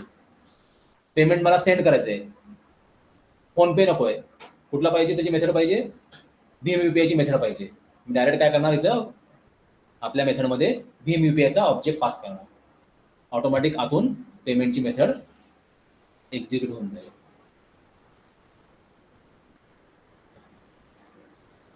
समजलं? सो मेथड लेवलवर डिपेंडन्सी सॉल्व्ह केली आपण. कशी सॉल्व्ह केली? Instead of creating object in that method, आपण काय केलं? ऑब्जेक्ट कॉलिंग प्लेसलाच क्रिएट कर सांगितलं. जिथून मी कॉल करतो मेथड तिकडेच क्रिएट कर. फक्त तो object as a parameter pass कर, डिपेंडन्सी राहणार नाही. प्रॉपर्टी क्रिएट कर आणि एक सेट मेथड लिही आणि कॉलिंग प्लेसला कुठून कॉल केलाय, दिस इज अ कॉलिंग प्लेस. समजतोय? इथेच काय कर, कॉलिंग प्लेसलाच ऑब्जेक्ट पास कर. आपल्या ए क्लासच्या आत ऑब्जेक्ट क्रिएट नाही करायचा. ऍट एनी कॉस्ट ए क्लासमध्ये ऑब्जेक्ट क्रिएट करायचा नाहीये. कोण आहे? पायथॉन वाले का? सो प्रॉपर्टी लेवलवर आपण ऑब्जेक्ट पास केला, याला म्हणतात प्रॉपर्टी डिपेंडन्सी इंजेक्शन सॉल्व्ह केलेला आहे.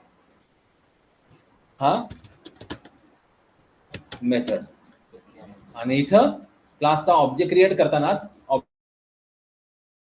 ऑब्जेक्ट पास केला, त्याला म्हणतात कन्स्ट्रक्टर लेवलची dependency injection. These are the 3 types to solve dependency injection. समजलं? मग तुम्हाला बऱ्याच वेळा नेटवर एक्झाम्पल मिळतं. Suppose there is a one person which is learning in a school and then he is living in a house and taking काय म्हणतो आपण त्याला, हॉस्पिटलमध्ये तो हे करतो ना, hospital treatment in a hospital. Okay, so हा पर्सन क्लास आहे. ह्या पर्सन क्लाससाठी क्लास, तुमचं काय लेक्चर काय का, काय नाही ना? आमच्या राज्यात द्यायचं नाही म्हणा. ते काय होतं, थोडं रिकाम असले की गोष्टी बोलले. ओके, सो आपल्याकडे काय आहेत, 3 क्लास आहेत. ऑलरेडी 4 क्लास आहेत. Class school, class house and class hospital. Okay, 3 classes झाले आणि आपला हा पर्सन क्लास आहे. आता हा पर्सन क्लास काय करतोय, तर H1, then hospital HP1 and then school SP1. आता ह्याचा कन्स्ट्रक्टर काय करतोय, तर ह्या तिघांना ऑब्जेक्ट क्रिएट करतोय. H1 equal to new house,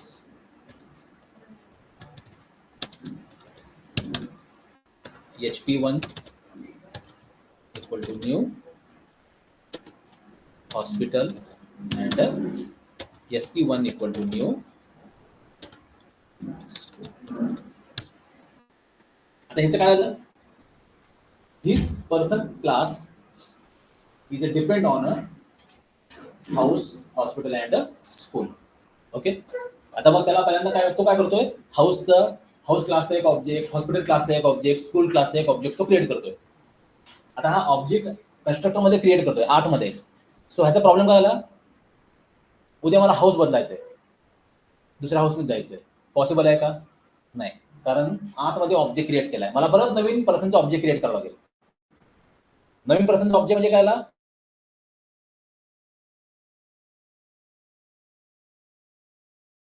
नाही, डिपेंडन्सी झाली या ऑब्जेक्टवर.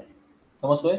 सो अशी डिपेंडन्सी येऊ नये म्हणून आपण काय करणार, we will instead of creating object in this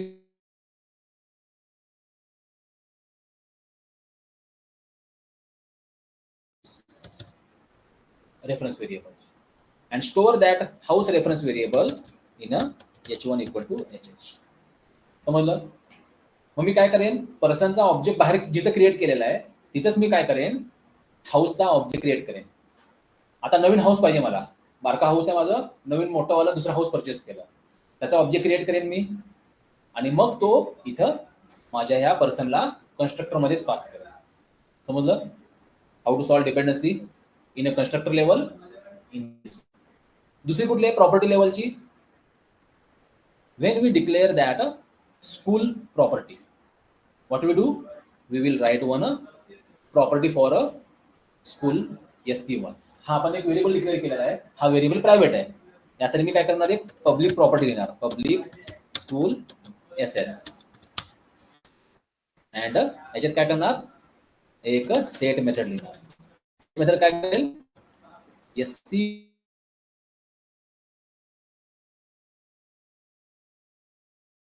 करायला आपल्या पर्सनचं स्कूल जे आहे जिथे तो एज्युकेशन घेतोय ते स्कूल बदललं तरी मला फरक नाही पडणार.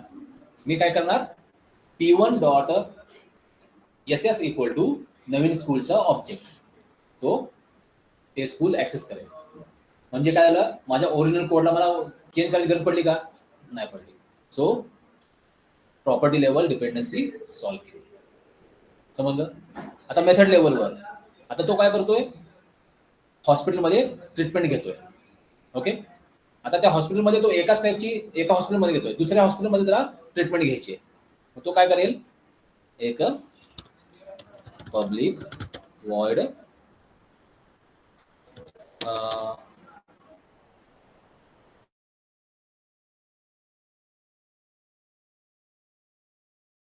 एक मेथड लिहिल आणि याच्यात तो काय करेल, हॉस्पिटलचा एक ऑब्जेक्ट पास करेल.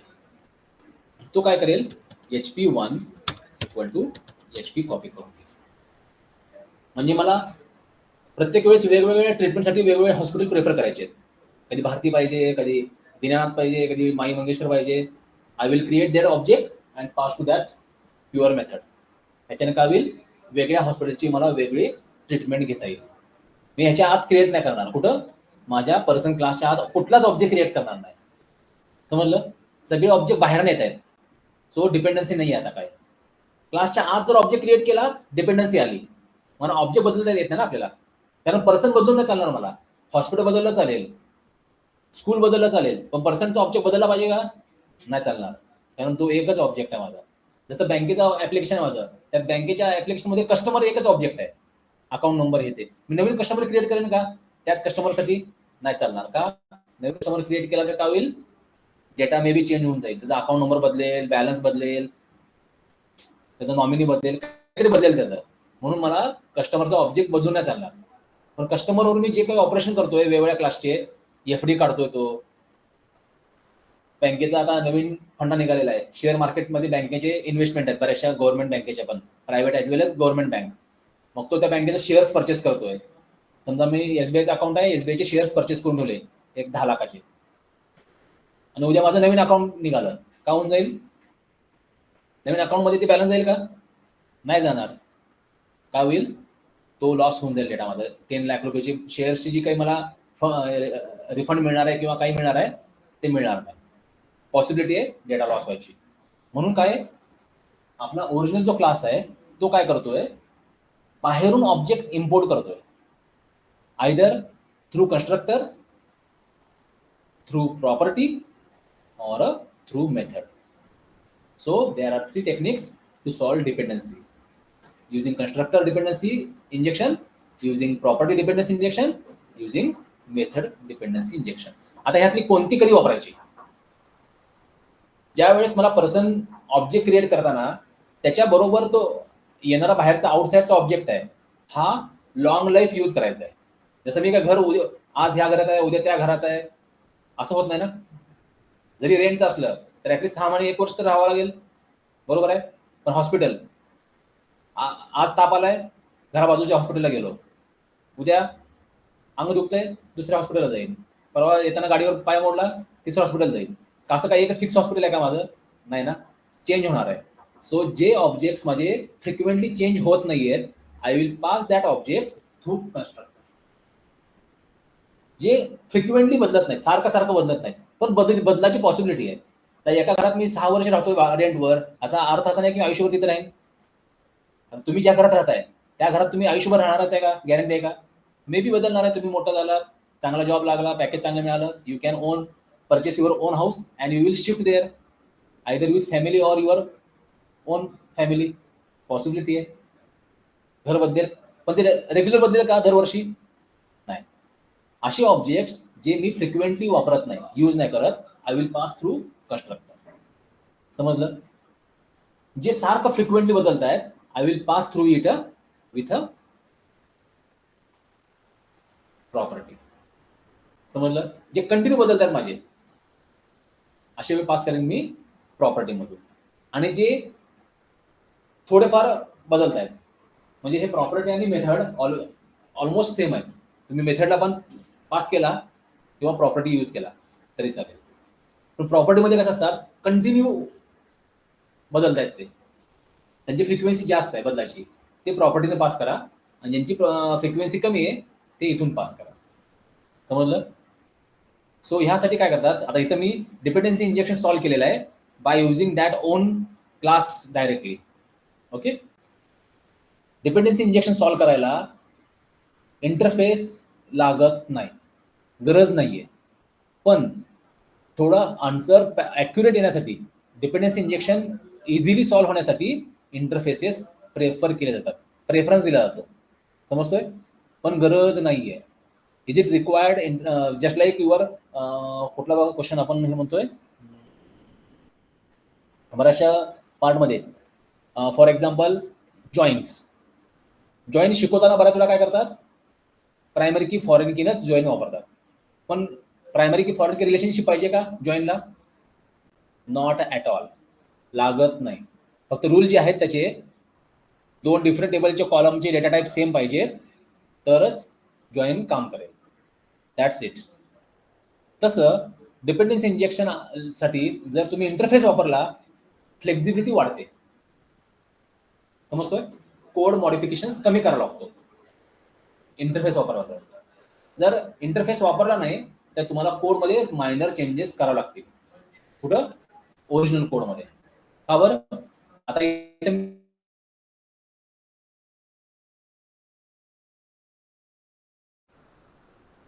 उद्या माझ्या 4-5 मोठ्या IT कंपनी झाल्या.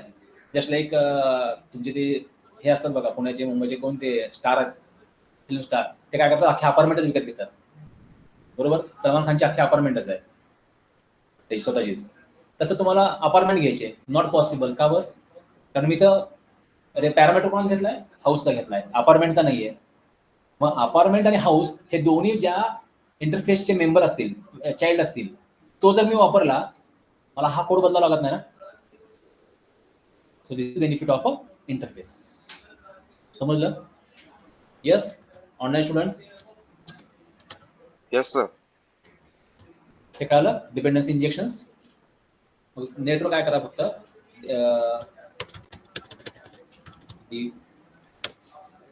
डिपेंडन्सी इंजेक्शन इन शीशा हे काय करा, फक्त एकदा नेटवर सर्च करा, याची थेरोटिकल कॉन्सेप्ट बघून घ्या. प्रॉपर्टी इंजेक्शन ते आपण आता म्हणलेलं बघा 3.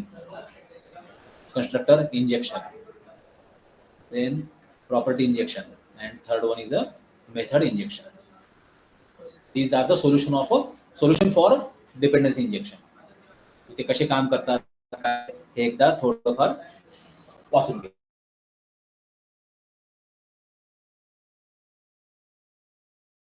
समजलं काय करायचंय? सो हा वरचा पार्ट आपण बघितला.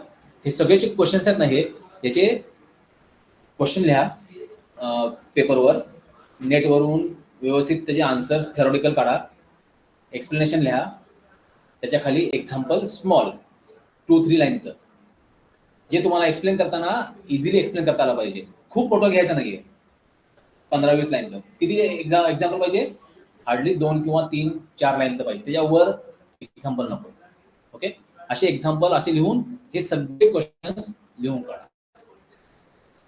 ज्यावेळेस तुम्ही 10-15 लाईन लिहिचाल, एक्सप्लेन करताना 10 पैकी 4-5 लाईन तुम्ही एक्सप्लेन करू शकता. ओके.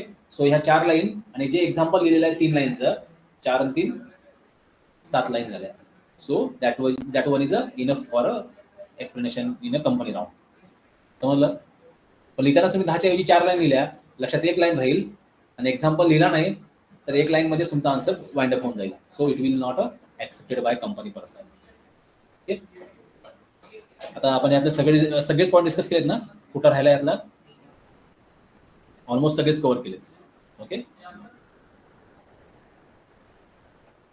आता सेम काय करायचं, प्रत्येक वेळेस कंपनीला गेलं, आता हा कसा केलेला पॉईंट, तसे इमिजिएट क्वेश्चन कलेक्ट करून घ्या. जो कोणी जाईल बाकीच्यांचं काम तेच, क्वेश्चन्स कलेक्ट करून घेणं त्याकडनं आणि त्याचे क्वेश्चन आन्सर्स प्रिपेअर करून घेणं. मग हळूहळू काय करा, पॉलिमॉर्फिझम सेक्शन मध्ये क्वेश्चन आन्सर लिहून ठेवा. क्वेश्चन लिहा, ब्रॅकेटमध्ये कंपनी नाव लिहा विथ आन्सर. पुढचा आला, जसं नोटबुक असते बघा, नोटबुकचे वेगवेगळे सेक्शन्स करून घ्या. ओओपी वाले क्वेश्चन्स एका साईडला, सी#चे बेसिक वाले एका साईडला, त्यानंतर क्लास ऑब्जेक्टचे एका साईडला, MVC वाले एका सेक्शनमध्ये, असे वेगवेगळे सेक्शन करा. 5-5, 10-10 पेज असते आणि त्याच्यात तुमचे आन्सर लिहून ठेवा. म्हणजे काय होईल, इंटरव्ह्यू जाताना तुम्हाला तेवढा सेक्शन वाचला, रिअलाइज व्हायला सुरुवात होईल. एक क्वेश्चन हळूहळू रिपीट होतोय प्रत्येक वेळेस, पण रिपीट होण्याचे क्वेश्चनचा पॅटर्न बदलतोय, आन्सर तेच आहे. पॅटर्न बदलतोय, आन्सर तोच आहे.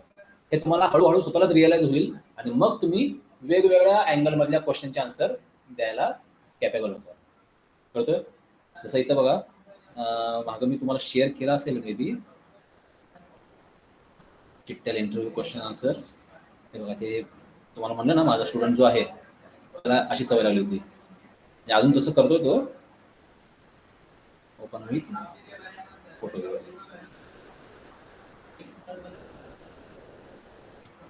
हे आहेत ना, असे क्वेश्चन्स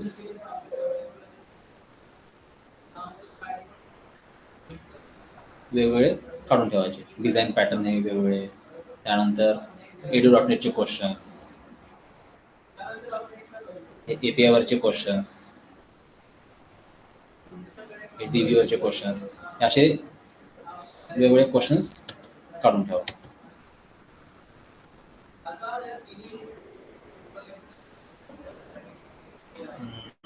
सॉलिड आणखी इथं हे ओपीचे क्वेश्चन्स येतात ना, मी मध्ये सुरू केलं परत राहून गेला. हे MCQचे क्वेश्चन्स येते ना, असे वेगवेगळे काढून ठेवा, विथ आन्सर्स काढून ठेवा. म्हणजे काय होईल, तुम्ही प्लेस होईपर्यंत महत्वाचे ते, आणि प्लेस झाल्यावर पण तुम्हाला लागणार आहेत ते. 1 वर्ष 2 वर्ष झाले की हे काय गव्हर्नमेंट जॉब नाहीये, एकदा आत गेला की म्हातारपणी बाहेर निघायचं. 1 वर्ष 2 वर्ष झाला, बोर होतं, पॅकेज पण ते इन्क्रीमेंट देत नाहीत. स्विच मारला की 30% इन्क्रीमेंट मिळते, मिनिमम 30%. आणि तुमच्या परफॉर्मन्सवर मे बी डबल टिबल पण मिळते. असं काही रूल नाही की स्विच केल्यानंतर तुम्हाला 30%च्या खाली मिळेल. मिनिमम 30% मिळतेच, आणि इन्क्रीमेंट हे 5 ते 10% असते, depend on your performance as per company norms. त्यामुळे 10% कधी देत नाही कंपनी, 2%, 5% इन्क्रीमेंट देते. त्यामुळे 2 वर्ष 5 वर्ष झाले, स्विच करणं कंपल्सरी.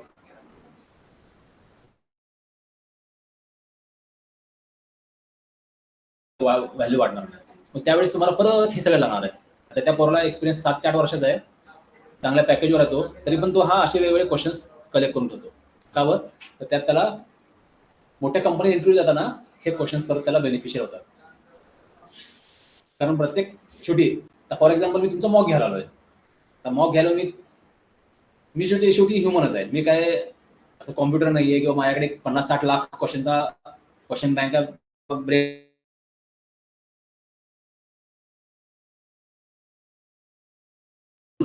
तो ABCD सगळ्यांना तो रिपीट होतो पर्सन कडून. म्हणजे पहिल्या स्टुडंटचा मी इंटरव्ह्यू घेतला, त्याला तेच क्वेश्चन्स 10% चेंज होतात, 90% पुढच्याला तेच क्वेश्चन येतात.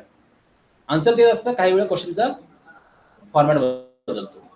म्हणजे काय होतं, हेच questions again again again repeat होतात त्या स्पेसिफिक कंपनीमध्ये. कारण बऱ्याचशा कंपनीमध्ये ना, इंटरव्ह्यू घ्यायला एक स्पेशल टीम बसवलेली असते, HR लोक असतात. लहान कंपनीत काय होतं, डेव्हलपमेंट टीमला उठवतात, चल बस इंटरव्ह्यू घ्यायला. MNC मध्ये तसं नाही. MNC मध्ये ट्रेनिंगसाठी डेडिकेटेड टीम वेगळी असते, इंटरव्ह्यू घेणारी टीम वेगळी असते, आणि वर्किंग करायला टीम वेगळी असते. मग इंटरव्ह्यू घेणारी, सिलेक्शन करणारी जी टीम आहे, ती किती नवीन क्वेश्चन विचारणार आहे, तेच क्वेश्चन्स रिपीट होतात. मग तुम्ही अशा क्वेश्चन तुम्ही जर बँक म्हणून ठेवली, इन्फोसिसचे मागचे 10 वर्षाचे क्वेश्चन्स, यातले 90% क्वेश्चन रिपीट होतात. आणि हे 10 वर्षातले क्वेश्चन्स काय होतात, शेवटी सिलेबस तेवढा आपला सी#चा एवढाच आहे, त्याच्या बाहेरचं काय विचारू शकणार नाही ना तो. त्यामुळे त्यातलेच क्वेश्चन्स फिरून पडणार आहेत. सो तुमची प्रॅक्टिस होऊन जाईल. समजतोय? सो ह्याच्यानं सिलेक्शन चान्स रॅपिडली वाढतो. ओके ओके, ऑनलाईन स्टुडंट इथे स्टॉप करायचं. Yes sir. आणखी काय डाऊट आहे कोणाला? स्वप्नील, निहाल, आसिफ? चालेल, जसं की 2 एलिमेंट कॉमन एलिमेंट थोडे एलिमेंट्स करू शकतात. 2 ह्याच्यातले थर्ड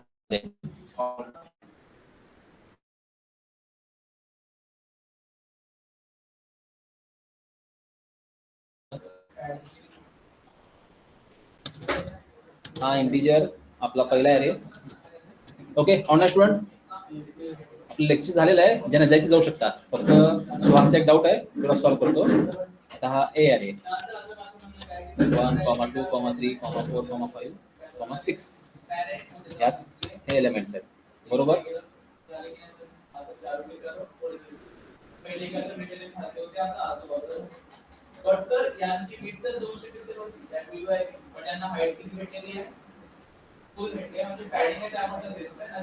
ओके, आणि दुसरा कुठला आहे इंटिजर बी.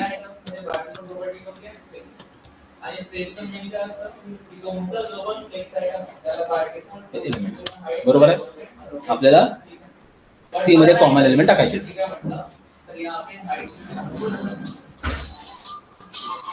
आता कॉमन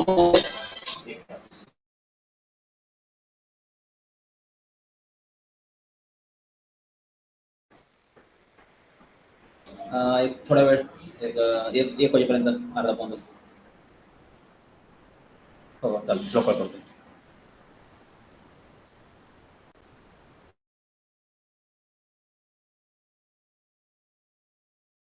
असं आहे ॲरे, सॉरी सी. आता ह्याची आपल्याला साईज फिक्स करायची. साईज किती येणार याची? नाही ना. आता काय झालंय, ए मध्ये किती एलिमेंट्स आहेत? 6 एलिमेंट्स आहेत. बी मध्ये किती एलिमेंट्स आहेत? 4. सो कॉमन मॅक्झिमम किती येतील? 4 येणार आहेत ना, बरोबर ना. सो इथे आपल्याला जास्तीत जास्त साईज 4च द्यावं लागेल.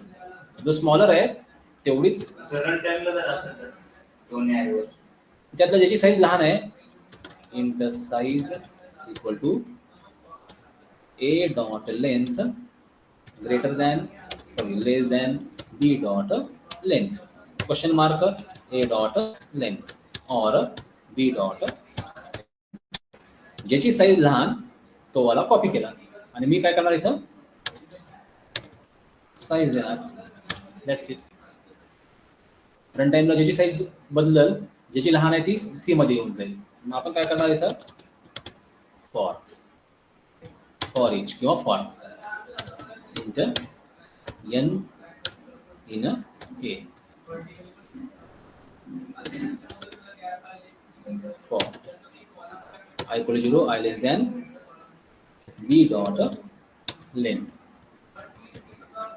If b of I is equal to n of or n, आपण काय करणार इथं c of j plus plus equal to n copy करा किंवा b of I कॉपी करा, इंट j इक्वल टू 0 झालं.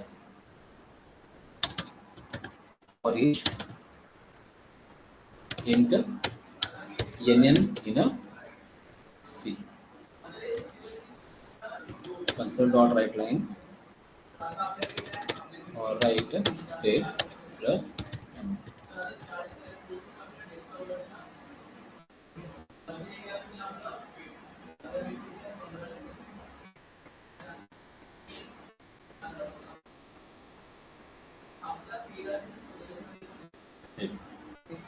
आपल्याकडे कोण किती कॉमन आहेत आपल्याकडे? 1 2. पण माझ्या सी ची साईज किती आहे? 4 आहे ना, त्यामुळे त्यांनी पुढचे ब्लँक वाले प्रिंट केले. मग तसं नको मला. मग कसं करणार इथं फॉर इचच्या ऐवजी फॉर मला यूज करावं लागेल, किंवा control Z for each if nn is not equal to 0.